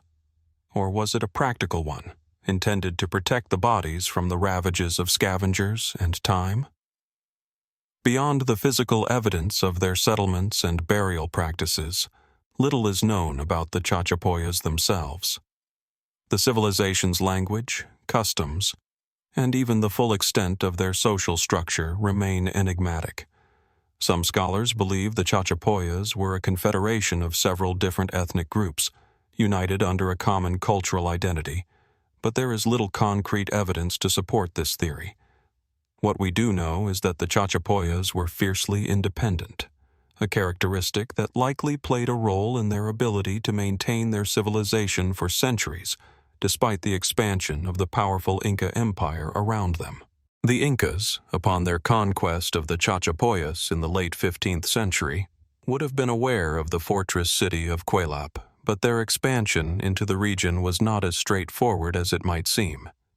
The Chachapoyas resisted Incan domination fiercely, and while they were eventually subdued, their independence is said to have been one of the main reasons for their lasting cultural identity.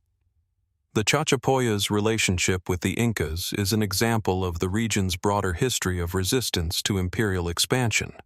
But what exactly the Chachapoyas believed or how they viewed their invaders remains unclear.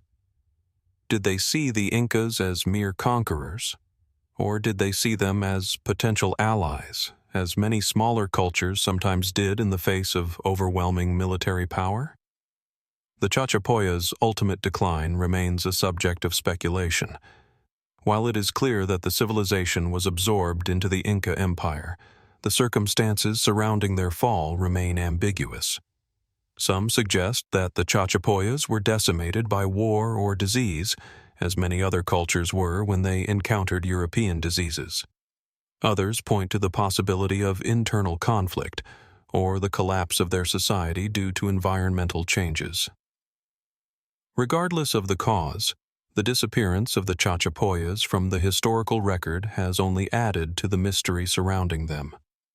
Despite these questions, the Chachapoyas continue to captivate modern-day explorers, archaeologists, and historians.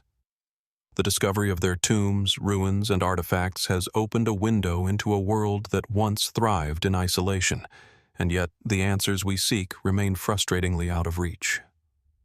Were the Chachapoyas simply a people caught between the ancient Andean cultures and the expansionist empires of the region? Or were they the heirs of a much older, more mysterious tradition, one whose origins might stretch back to the dawn of civilization itself? What knowledge did they possess about their surroundings, the natural world, and perhaps even the cosmos? And perhaps most intriguingly of all, what role did the clouds play in their worldview? As we look up at the towering peaks that once held the Chachapoya citadels, the faint mist rolling in from the surrounding valleys, we are reminded that much of their story is still veiled in the clouds. How did a civilization so advanced in architecture, so mysterious in its burial practices, and so unique in its cultural expressions, come to be lost to time? What secrets might still lie hidden in the shadow of the Andes, waiting for discovery? The Chachapoyas, or the Cloud People, left us with much to ponder, yet the full extent of their legacy remains suspended in the mists of history, waiting to reveal its final secrets. Beneath the sun-scorched skies of northern Peru, in a landscape that seems to blur the boundaries between the desert and the sea, lies the shadow of a civilization that once commanded great power and influence, the Moche. This enigmatic culture, which flourished between 100 and 800 CE, left behind a legacy of art, architecture, and ritual that continues to captivate archaeologists and historians. Yet, despite their advanced society and cultural achievements, the Moche remain a civilization shrouded in mystery, their true story largely untold. The most striking evidence of Moche life is their monumental architecture, particularly the massive mud brick pyramids that rise out of the desert landscape like ancient sentinels. One of the most impressive of these structures is the Huaca del Sol, the Temple of the Sun, which once stood at over 40 meters in height.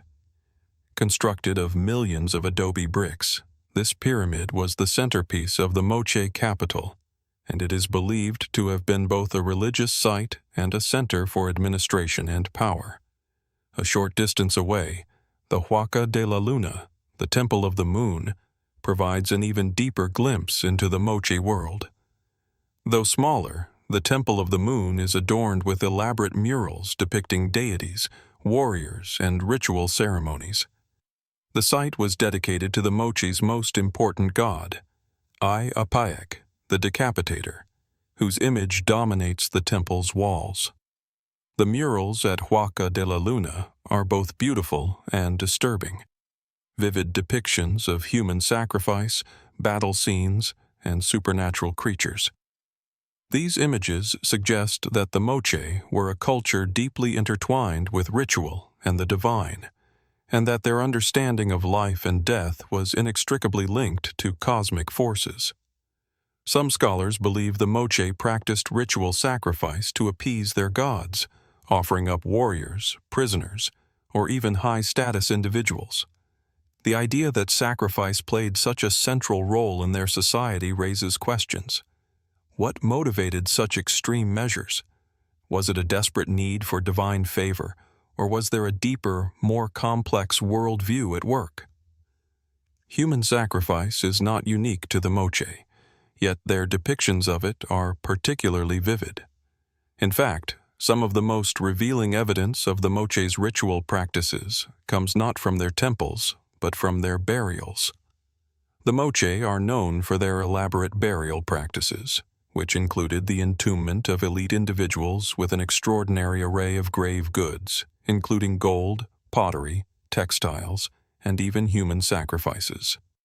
At the tomb of the Lord of Sipan, one of the most famous Moche royal burials, archaeologists discovered a wealth of treasures, including intricately worked jewelry, ceremonial objects, and perhaps most intriguingly, the remains of attendants who had been buried alongside their ruler, seemingly sacrificed to accompany him into the afterlife. The discovery of the Lord of Sipan tomb in 1987 was one of the most significant archaeological finds of the 20th century.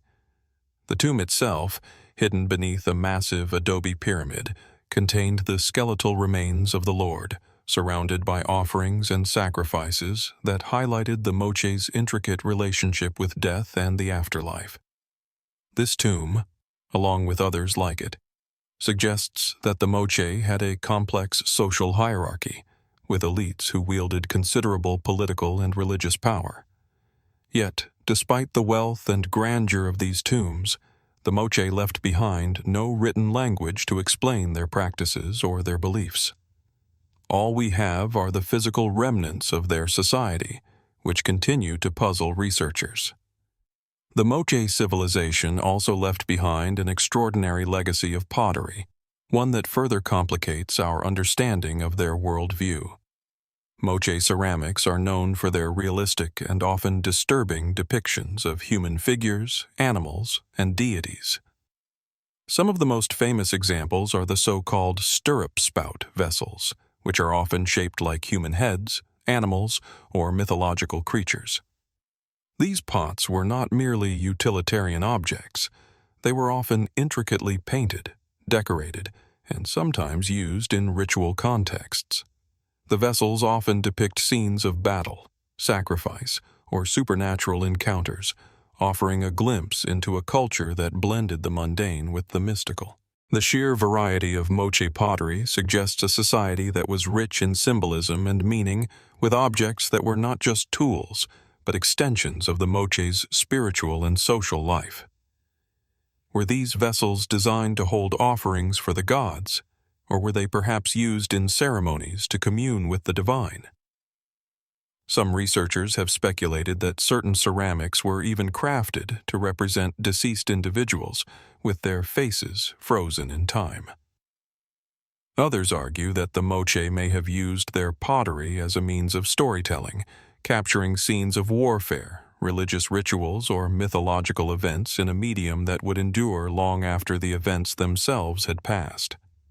But despite the wealth of material culture, the true nature of Moche society remains elusive. What motivated them to build such colossal structures, perform such elaborate rituals, and create such intricate works of art? And why did their civilization, which was so advanced in many ways, collapse around 800 CE? Like many ancient civilizations, the Moche's decline is shrouded in mystery. While some scholars argue that environmental factors, such as shifting river patterns or prolonged droughts, may have contributed to the civilization's downfall, others suggest that the Moche's collapse may have been the result of internal strife or political upheaval. Was the Moche society undone by their own ambitious practices, which may have placed too much strain on their resources? Or did external forces, such as the rise of the Incas or other regional powers, lead to their eventual destruction? There are also those who suggest that the Moche did not simply disappear, but may have been absorbed into other cultures, their customs and practices surviving in new forms. The Inca Empire, which rose to prominence in the centuries following the Moche collapse, may have inherited aspects of Moche culture, from their elaborate ritual practices to their architectural techniques. Yet, despite this potential continuity, the distinct identity of the Moche vanished, leaving only traces behind: pottery shards, ceremonial objects, and the skeletal remains of their rulers. Perhaps the most haunting aspect of the Moche legacy is the unanswered question of their religious beliefs. What was the significance of their elaborate sacrifices and rituals? Were they merely expressions of power, or was there a deeper, more metaphysical purpose? The murals of Huaca de la Luna and the sacrifices at Sipan suggest that the Moche saw the world as a place in constant negotiation between the living and the divine, where bloodshed and offerings were necessary to maintain cosmic balance. Did their gods demand such offerings? Or did the Moche believe that their survival and prosperity were contingent upon these acts of devotion? As we stand before the ruins of Moche temples, their once vibrant murals fading in the sun, we are left with a sense of wonder and unease. The Moche civilization left behind a remarkable cultural legacy, yet its story remains largely untold. What happened to this vibrant, complex society? How did a people so deeply engaged in ritual and art vanish into the mists of time? Perhaps, as with so many other ancient cultures, the answers lie buried beneath the shifting sands, waiting for the day when the past might finally speak its secrets.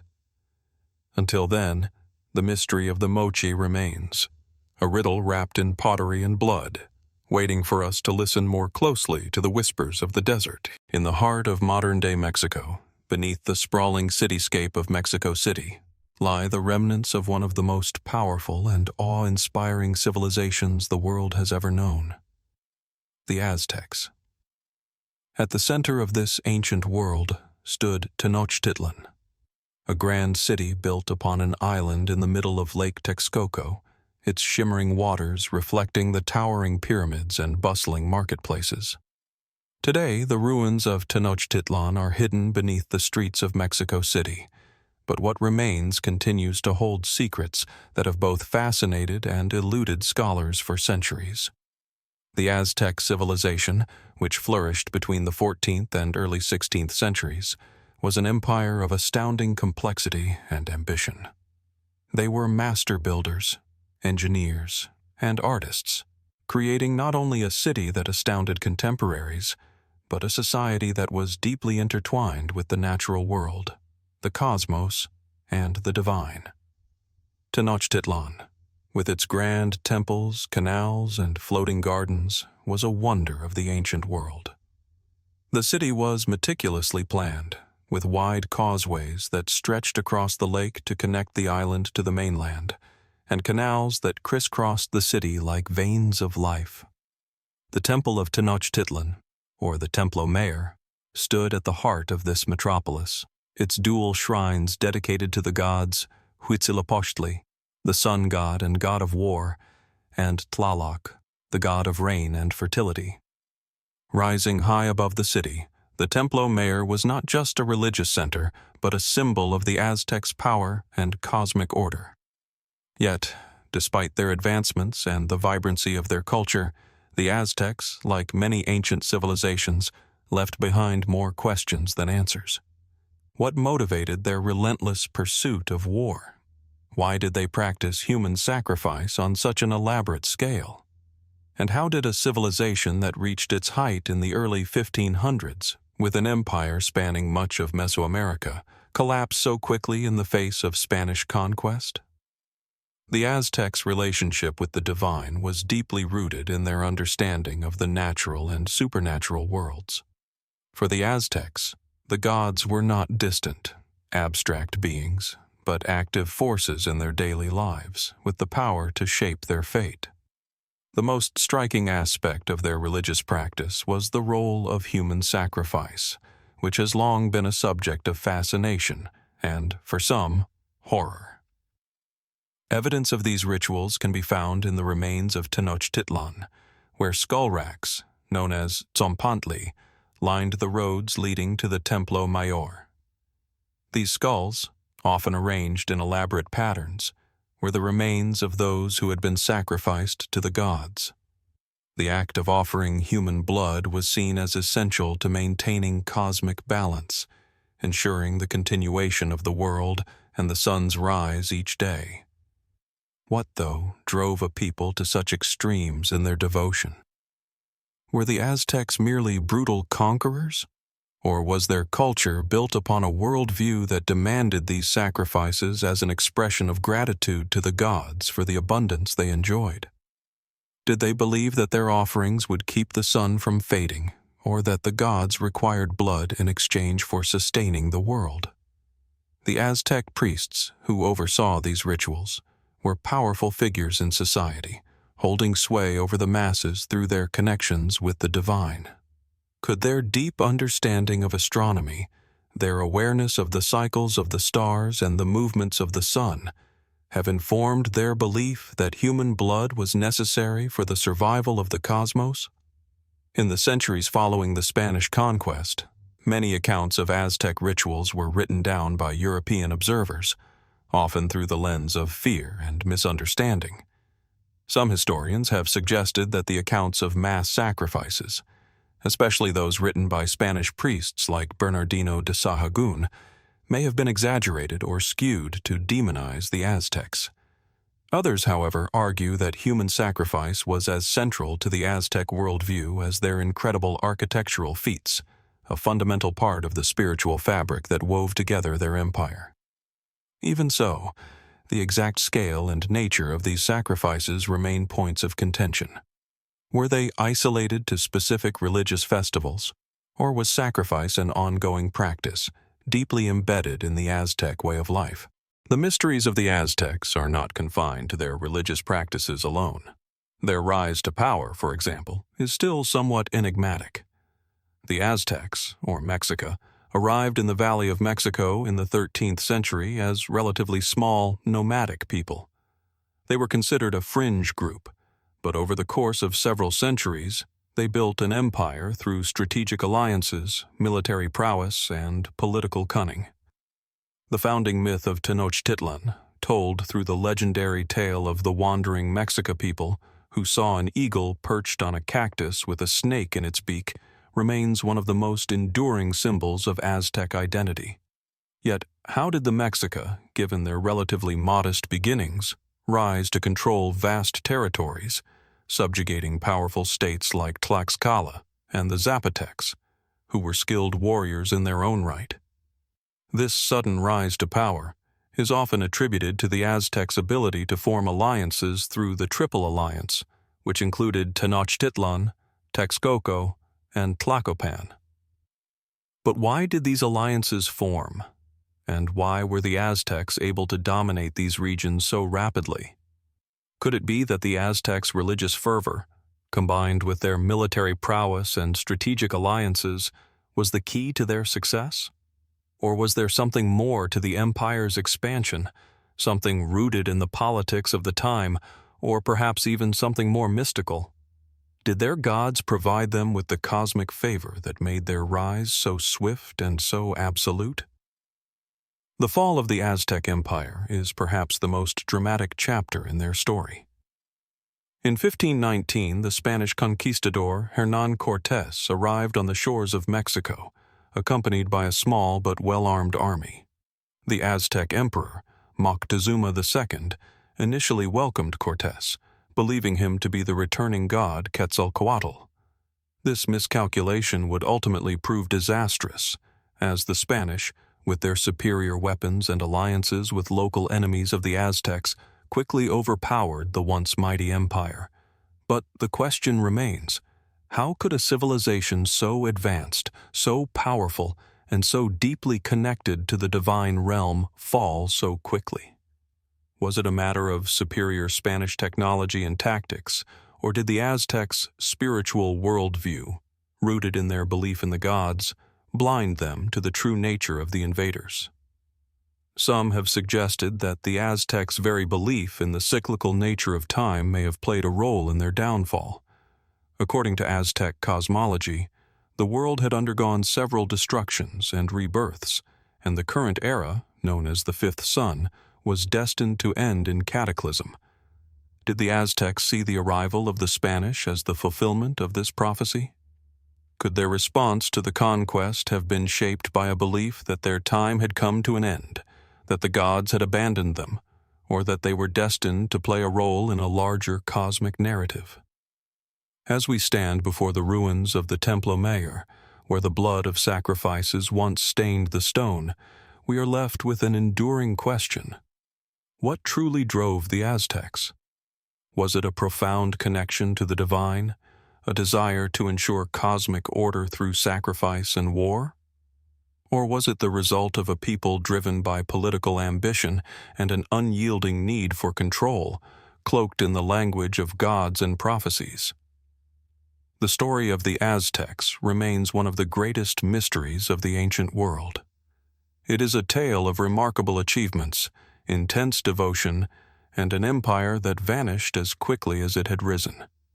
Yet, like so many other lost civilizations, it leaves behind more questions than answers. What hidden truths about the Aztec Empire still lie buried beneath the surface of history, waiting for discovery? And what remains of their story in the winds that whisper through the ruins of Tenochtitlan, waiting for us to uncover it. In the dense, humid jungles of southern Mexico, tucked between the vastness of the Gulf Coast and the towering mountains of Chiapas, lie the remnants of one of the oldest and most enigmatic civilizations of Mesoamerica, the Olmecs. Known as the mother culture of later Mesoamerican societies, the Olmecs flourished between 1200 BCE and 400 BCE, leaving behind monumental stone monuments, colossal heads, and a legacy that would influence civilizations like the Maya and the Aztecs. Yet, despite their profound impact on the cultural landscape of the Americas, much of the Olmec world remains shrouded in mystery. The Olmec heartland is located primarily in the modern-day Mexican states of Veracruz and Tabasco, where the humid climate and rich soils once supported thriving cities such as San Lorenzo, La Venta, and Tres Zapotes. Of these, San Lorenzo is often considered the oldest and most influential center, and it is here that the famous Olmec colossal heads were first discovered. These massive stone sculptures, some weighing up to 40 tons and standing over 9 feet tall, are among the most iconic artifacts associated with the Olmecs. Each head is distinct, with broad faces, full lips, and helmets, suggesting they may have represented rulers or warriors, though their exact meaning remains a matter of speculation. The sheer scale of these heads, and the difficulty in moving such enormous stones from quarries miles away, raises immediate questions about the capabilities of the Olmec people. How were these colossal sculptures created and transported without the use of advanced tools or technologies? The construction techniques behind the heads are still unclear, and no written records from the Olmecs have been discovered to explain their methods. Could they have had knowledge of advanced engineering techniques lost to time? Or did they possess knowledge or technologies now forgotten to history? The mystery surrounding the Olmec colossal heads extends beyond their construction. What do these imposing figures represent?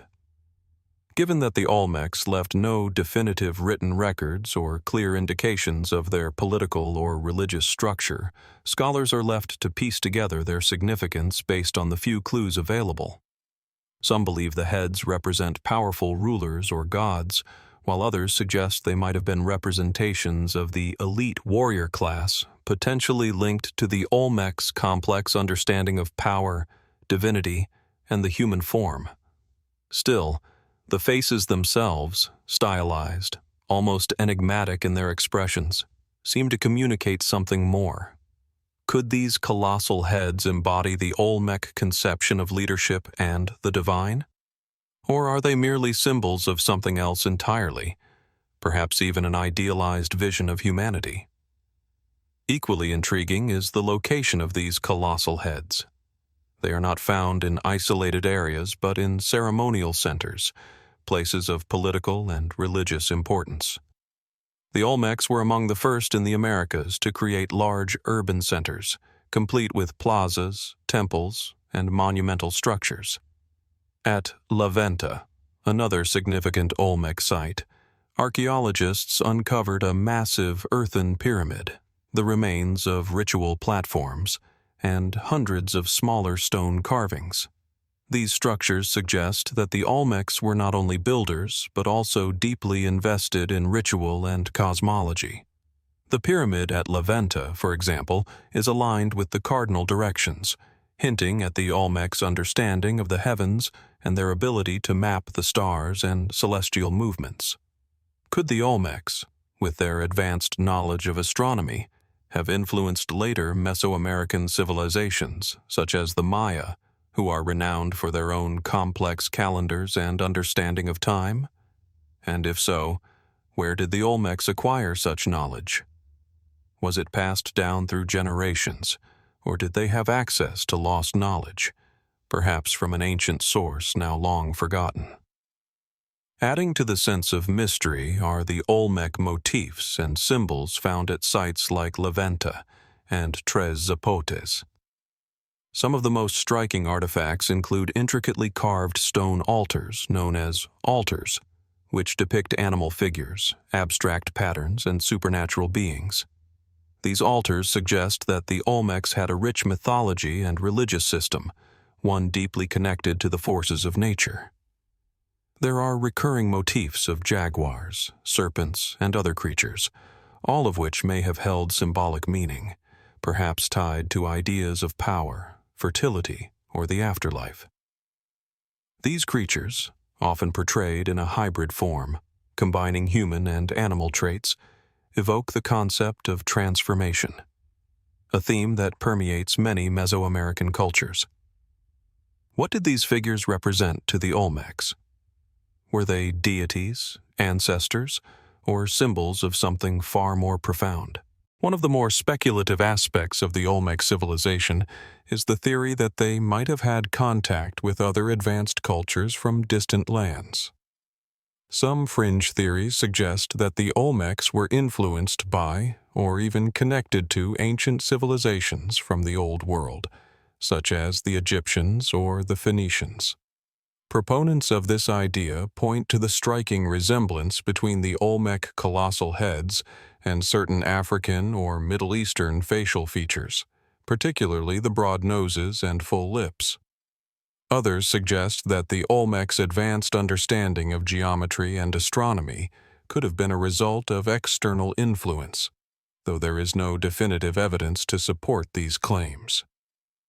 While mainstream scholars generally reject the idea of transoceanic contact, it remains an intriguing possibility that raises further questions about the origins of Mesoamerican civilizations. What is not in dispute, however, is the extraordinary influence the Olmecs had on subsequent cultures in Mesoamerica. Their art, architecture, and religious symbols were adopted and adapted by the Maya, the Zapotecs, and other Mesoamerican peoples, suggesting that the Olmecs played a crucial role in shaping the cultural and spiritual development of the region.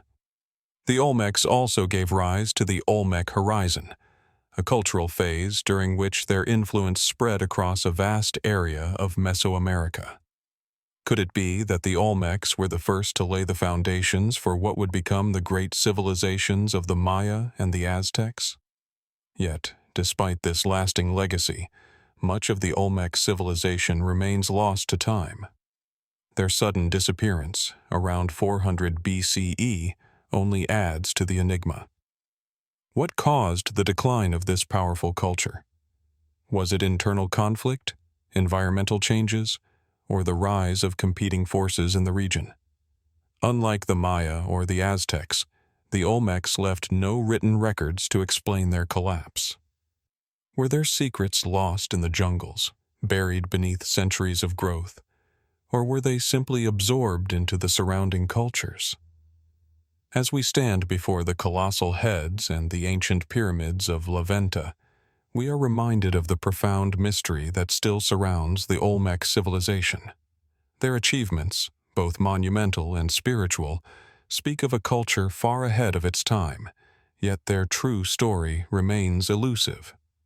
What knowledge did they possess, and what forces shaped their rise and fall? Could the answers be hidden in the symbols, the artifacts, and the landscapes they left behind, waiting to be uncovered? And what of the Olmecs' connection to the greater world? Was their civilization truly isolated, or were they part of a broader, interconnected history that stretches beyond the Americas? The Olmec civilization, in all its grandeur and mystery, continues to leave us with more questions than answers. And perhaps, as we peer into the jungle's depths, where their cities once stood, we are left to wonder, what lies hidden in the overgrown ruins, waiting to reveal the lost story of the mother culture? High in the Andean highlands, at the confluence of the Mosna and Huachexa rivers, lies the ancient site of Chavín de Huántar, an imposing ceremonial center that once served as the heart of the Chavín Civilization.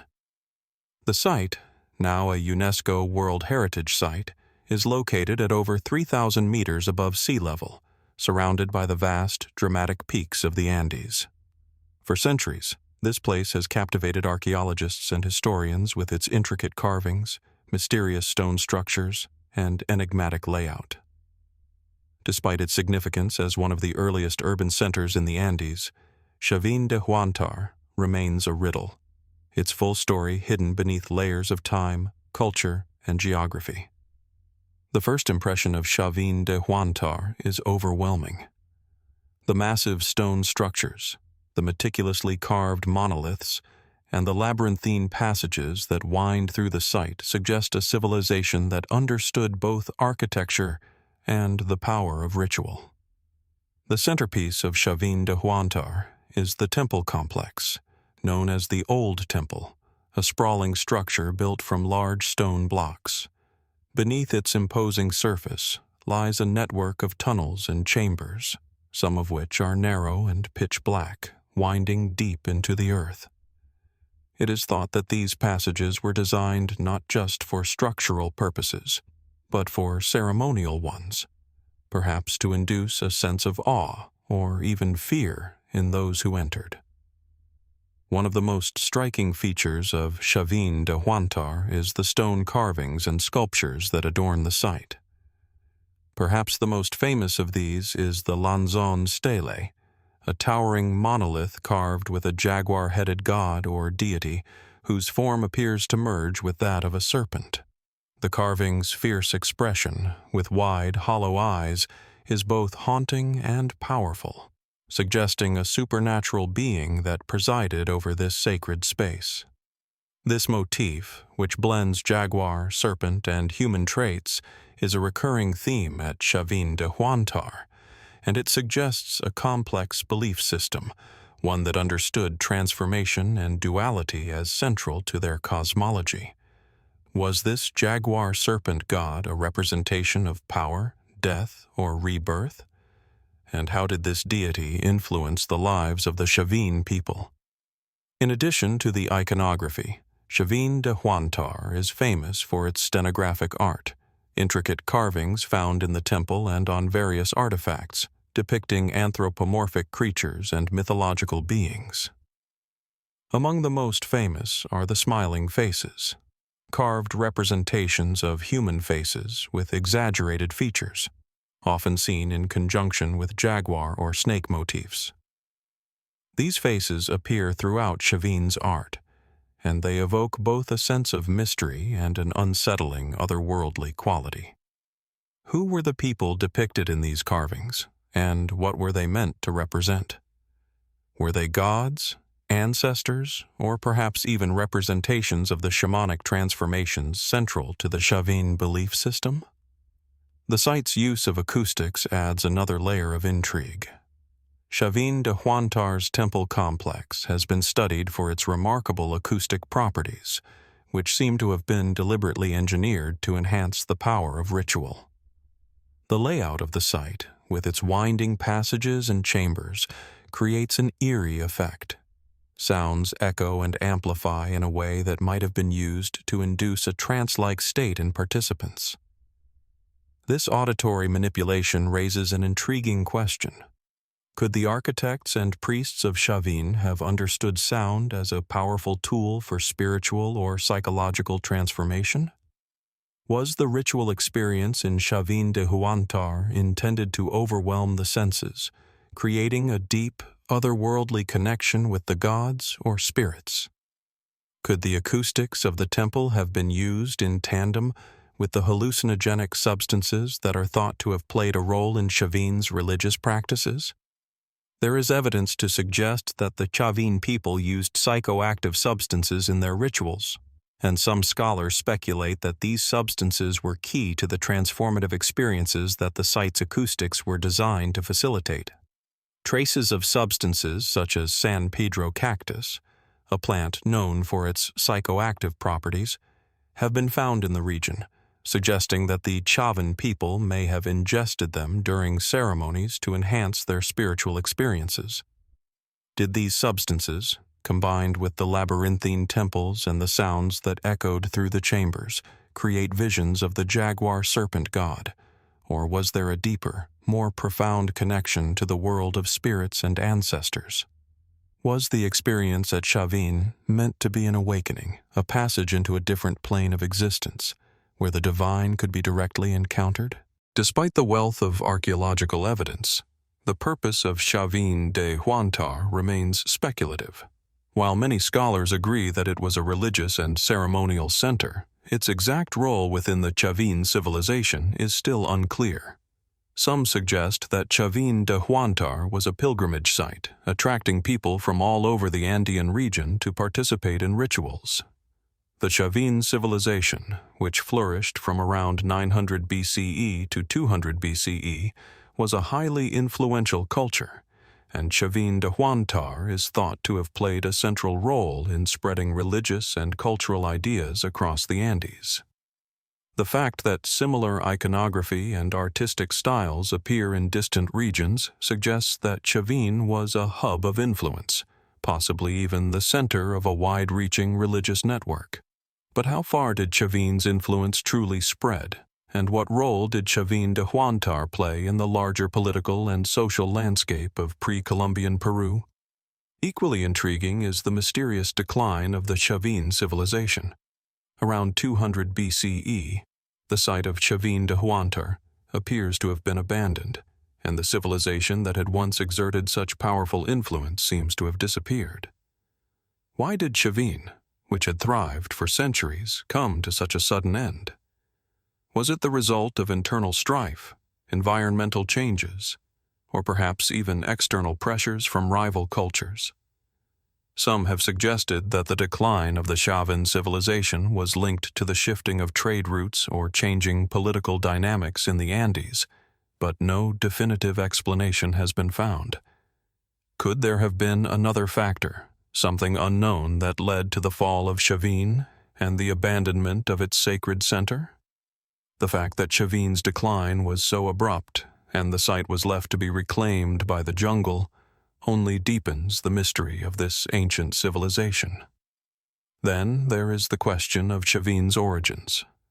While much has been speculated about their influences and connections to other Andean cultures, the precise origins of the Chavín people remain unknown. Who were the builders of Chavín de Huántar? Did they develop their distinctive architectural style and religious beliefs independently? Or were they influenced by older, forgotten cultures that predated them? Some scholars have suggested that the Chavín might have inherited their religious iconography and ceremonial practices from even earlier cultures, while others argue that they were the innovators, creating a new religious system that would influence generations to come. As we stand before the imposing stone structures and intricate carvings of Chavín de Huántar, we are left with a sense of awe and uncertainty. The physical remnants of the site speak of a highly advanced civilization, one with a deep understanding of architecture, ritual, and perhaps the mysteries of the human mind. Yet the true purpose of Chavín de Huántar, the rituals that took place within its labyrinthine corridors, the beliefs that shaped its culture, and the reason for its sudden decline, remains hidden in the mists of time. What secrets are still buried beneath the stone, waiting to be uncovered? What knowledge of the cosmos, the divine, or the human soul might still be waiting to reveal itself? And who were the Chavín people, really? And what did they know that the rest of the world has yet to understand? The story of Chavín, like so many other ancient civilizations, is far from complete.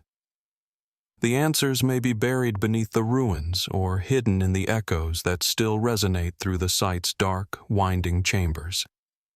And as we continue to search for the truth, the questions only grow deeper.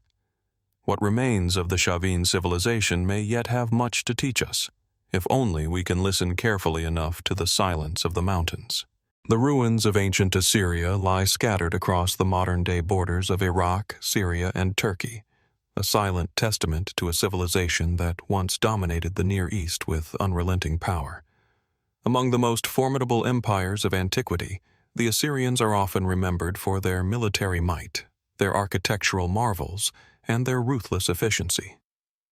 Yet, behind the walls of their grand palaces and the inscriptions on their stone tablets, there lies a history filled with mysteries and contradictions that have fascinated historians, archaeologists, and scholars for centuries. At the heart of Assyria's power was its capital, Nineveh, an awe-inspiring city built along the banks of the Tigris River. To stand before the ruins of Nineveh today is to look back in time at a city that, at its peak, was one of the most advanced and prosperous in the ancient world. The remnants of its walls, which once stretched for miles, tell of a metropolis protected by fortifications strong enough to withstand the mightiest of attacks. But it is the vast palace complexes, adorned with intricate reliefs and grand sculptures, that give us the clearest glimpse into the Assyrians' worldview. The palace of King Sennacherib, one of the most famous Assyrian kings, still stands in fragmentary form. Its walls were once decorated with intricate carvings, depicting scenes of war, conquest, and divine favor. One particularly famous relief shows the siege of a city, with Assyrian soldiers scaling its walls and attacking its defenders. The violence of the scene is not subtle. Blood flows from the wounds of the enemy, and their desperate cries seem to echo through the halls. The message is clear. The Assyrians were a force of nature, their power absolute and unchallenged. But what does this relentless focus on military triumph and brutality tell us about the Assyrian psyche? Was their empire truly built solely on the strength of their armies, or was there something more, something deeper and more mysterious, that enabled Assyria to endure as a superpower for centuries? The Assyrians were known for their skill in warfare, their mastery of siege tactics, and their ability to strike fear into the hearts of their enemies. Their armies were feared throughout the ancient world, often leaving a trail of devastation in their wake. But this reputation for cruelty, while well documented, is only part of the story. Assyria was also a center of innovation, culture, and learning. The Assyrians were patrons of the arts and sciences, and their rulers built vast libraries, the most famous of which was the Library of Ashurbanipal in Nineveh. Here, thousands of clay tablets were collected, many of which contained knowledge on subjects ranging from astronomy to medicine, law, and literature. These tablets offer us a window into the intellectual world of the Assyrians, revealing a people who were as advanced in their understanding of the world as they were in their ability to conquer it. But despite their intellectual achievements, the Assyrians left behind a legacy of destruction, and their very successes raise unsettling questions. Were they merely the product of military genius and a brutal worldview? Or was there something else, something perhaps even darker, that sustained the Assyrian Empire? At the heart of Assyrian culture was their belief in divine mandate. Their kings were seen not just as rulers, but as agents of the gods, carrying out their will on earth. The Assyrians believed that their military successes were not merely the result of superior tactics, but also the direct intervention of their gods. The god Ashur, the chief deity of the Assyrian pantheon, was often depicted as a warrior, his divine power enabling the Assyrian kings to conquer vast territories. Yet this divine favor came at a price. The Assyrians believed that their kings were chosen by the gods to wield power. And with that power came an overwhelming responsibility to maintain order and discipline, both in their empire and within their own hearts. But was this belief in divine mandate truly a form of divine blessing? Or was it a tool used by the Assyrian elite to justify their conquests and cruelty? Were the gods themselves complicit in the empire's expansion, or were they simply a reflection of the king's own desires for control and dominance? One of the most fascinating aspects of Assyrian culture is their enigmatic relationship with the afterlife. Unlike the ancient Egyptians, who left behind elaborate tombs filled with treasures for the journey to the next world, the Assyrians did not leave behind such evidence of their beliefs in the afterlife. The burial practices of the Assyrians remain a mystery. Though some royal tombs have been uncovered, Few contain the elaborate goods and ritual objects typically associated with burial customs in other ancient cultures. Did the Assyrians view death differently than other ancient civilizations? Or was the absence of elaborate tombs a result of the violent nature of their empire, where death was seen more as a tool of power than a transition to another realm? And what of the fate of the Assyrian kings themselves? Their names are known to us through inscriptions and reliefs, but the manner of their deaths is often obscured by time. Some of the greatest Assyrian rulers, such as Sennacherib and Tiglath-Pileser III, met violent ends, leading some to wonder if there was a certain inevitability to the fall of the Assyrian kings. Was there an internal force, perhaps a religious or societal undercurrent, that ultimately led to the collapse of their dynasty? Or was it merely the weight of their own conquests and the fury of the gods? The decline of the Assyrian Empire in the 7th century BCE remains one of history's great mysteries. In 612 BCE, the combined forces of the Babylonians, Medes, and Scythians laid siege to Nineveh, bringing the mighty empire to its knees. The fall of Nineveh was swift and brutal, and the city was eventually destroyed, its inhabitants scattered or enslaved. But the causes of this collapse are still debated. Was it the result of internal weakness and political instability? Was it a reaction to the empire's overextension and the burden of its own cruelty? Or did the Assyrians perhaps overstep their divine mandate, angering the gods in the process? Some have suggested that the fall of Assyria was predestined, a consequence of the empire's own religious and political ideology, a belief that the gods would only favor them for so long before their arrogance and violence led to retribution. Even as Nineveh was reduced to ruins, the legacy of the Assyrian Empire lived on. Their cultural and military influence extended far beyond their borders, shaping the ancient Near East for centuries to come. But what remains of Assyria today is not just its military campaigns or its architectural feats. It is the mystery of a civilization that rose to power through divine right and military might, and fell as swiftly as it had ascended. What was the true nature of the Assyrian kings' relationship with the gods? How did their belief in divine favor influence their approach to war, politics, and society? And perhaps most importantly, what role did fate, or divine retribution, play in the empire's sudden collapse? The ruins of Nineveh, now buried beneath the sands of time, remain a silent witness to these questions. Though the stone reliefs and inscriptions still speak to us of a people whose power and reach once spanned the ancient world, the full story of the Assyrian Empire is still a mystery waiting to be unraveled. What secrets remain hidden in the ashes of Assyria, and what knowledge may still lie buried, waiting for the next chapter of this ancient civilization to be uncovered? The answers, if they exist, remain elusive, locked away in the forgotten corners of history.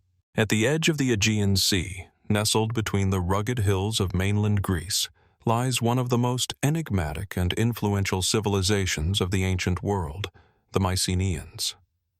Their legacy, built upon a foundation of fortified palaces, intricate art, and a wealth of archaeological artifacts, casts a shadow over the history of the Mediterranean. Yet, despite their apparent dominance during the Late Bronze Age, the story of the Mycenaean civilization remains one of intrigue and mystery, its final chapters shrouded in uncertainty. The site of Mycenae, from which the civilization takes its name, is one of the most iconic and impressive archaeological sites in Greece.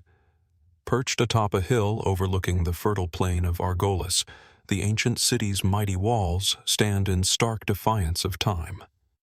Known as the Cyclopean Walls, these colossal stones, some weighing several tons, seem almost impossibly large. The sheer scale of their construction raises immediate questions. How could a Bronze Age civilization, with seemingly primitive tools and methods, construct such monumental fortifications? The term Cyclopean was coined by the ancient Greeks themselves, who believed only the mythical one-eyed giants, the Cyclopes, could have built such structures.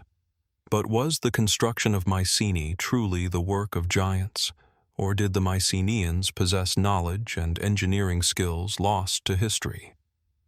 Beyond the walls of Mycenae, the site reveals even more wonders. The Lion Gate, the main entrance to the city, stands as a testament to the Mycenaeans' artistic and architectural sophistication.